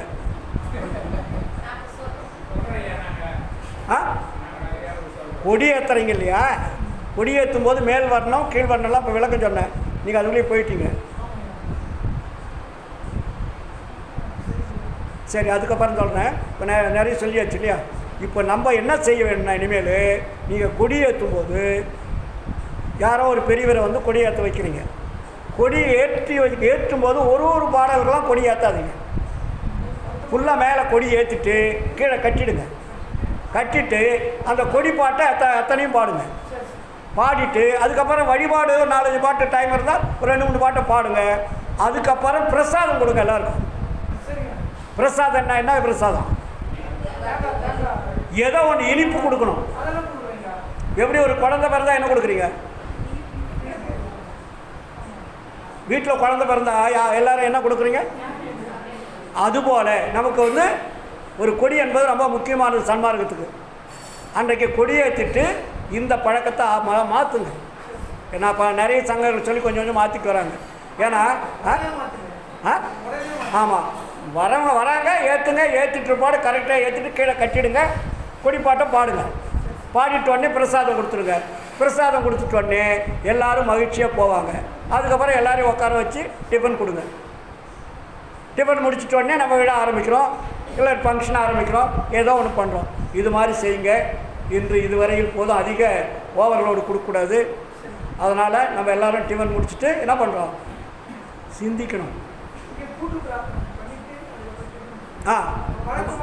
ஆமாம், இங்கே போன உடனே நம்ம ஜோதி பாட்டு பாடிட்டு பழைய நம்ம முதல்லாம் செய்வோம் இல்லையா, அது மாதிரி வழிபாட்டை முடிச்சுட்டு நேராக டிஃபனுக்கு போயிடலாம். இதுவரையில் கூறுவேன். அடுத்த மாதம் 25ஆம் தேதி 4வது ஞாயிற்றுக்கிழமை நீங்களும் உங்களை சார்ந்த மற்றவர்களையும் அழைத்து சுத்த சன்மார்க்கத்தின் வழிமுறைகளை தெரிந்து கொண்டு இந்த பிறப்பில் பெற வேண்டிய ஆன்ம லாபத்தை பெற்றுக்கொள்வதே நமது லட்சியமாக இருக்க வேண்டும். ஆனால் நாம் பெற்றால் மட்டும் போதாது, மற்றவர்களையும் பெற வைக்க வேண்டும் என்ற அந்த நிலையில் வள்ளல் பெருமான் சொல்லியது போல என்போல் இவ்வுலகம் பெறுதல் வேண்டுவனேன்னு சொன்னார். அது மாதிரி நாம் மட்டுமல்ல, நம்மை சார்ந்தவர்களையும் அழைத்து வந்து நல்ல கருத்துக்களை நம்முடைய ஆன்மாவிலே பதிய வைத்து நாம் அருளை பெற்று வாழ்வாங்க வாழ வேண்டும் என்று கூறிக்கொண்டு இவ்வளவு நேரம் பொறுமையாக அமைதியாக நிதானமாக செவிமெடுத்து கேட்டுக்கொண்டிருந்த அத்தனை அன்பு உள்ளங்களுக்கும் இன்றிருந்து எல்லாம் வல்ல அருட்பெருஞ்சோதி ஆண்டவர் நீண்ட ஆயுள், நிறைந்த செல்வம், அழியா புகழ், அருளையும் கொடுத்து வாழ்வாங்க வாழ வைக்க வேண்டும் என்று உங்கள் சார்பாக இறைவனிடத்திலே விண்ணப்பம் செய்து என்னுடைய இந்த சிறிய உரையை நிறைவு செய்கிறேன். நன்றி, வணக்கம், வாழ்த்துக்கள். அருட்பெரும் ஜோதி அருட்பெரும் ஜோதி தனிப்பெரும் கருணை அருட்பெரும் ஜோதி.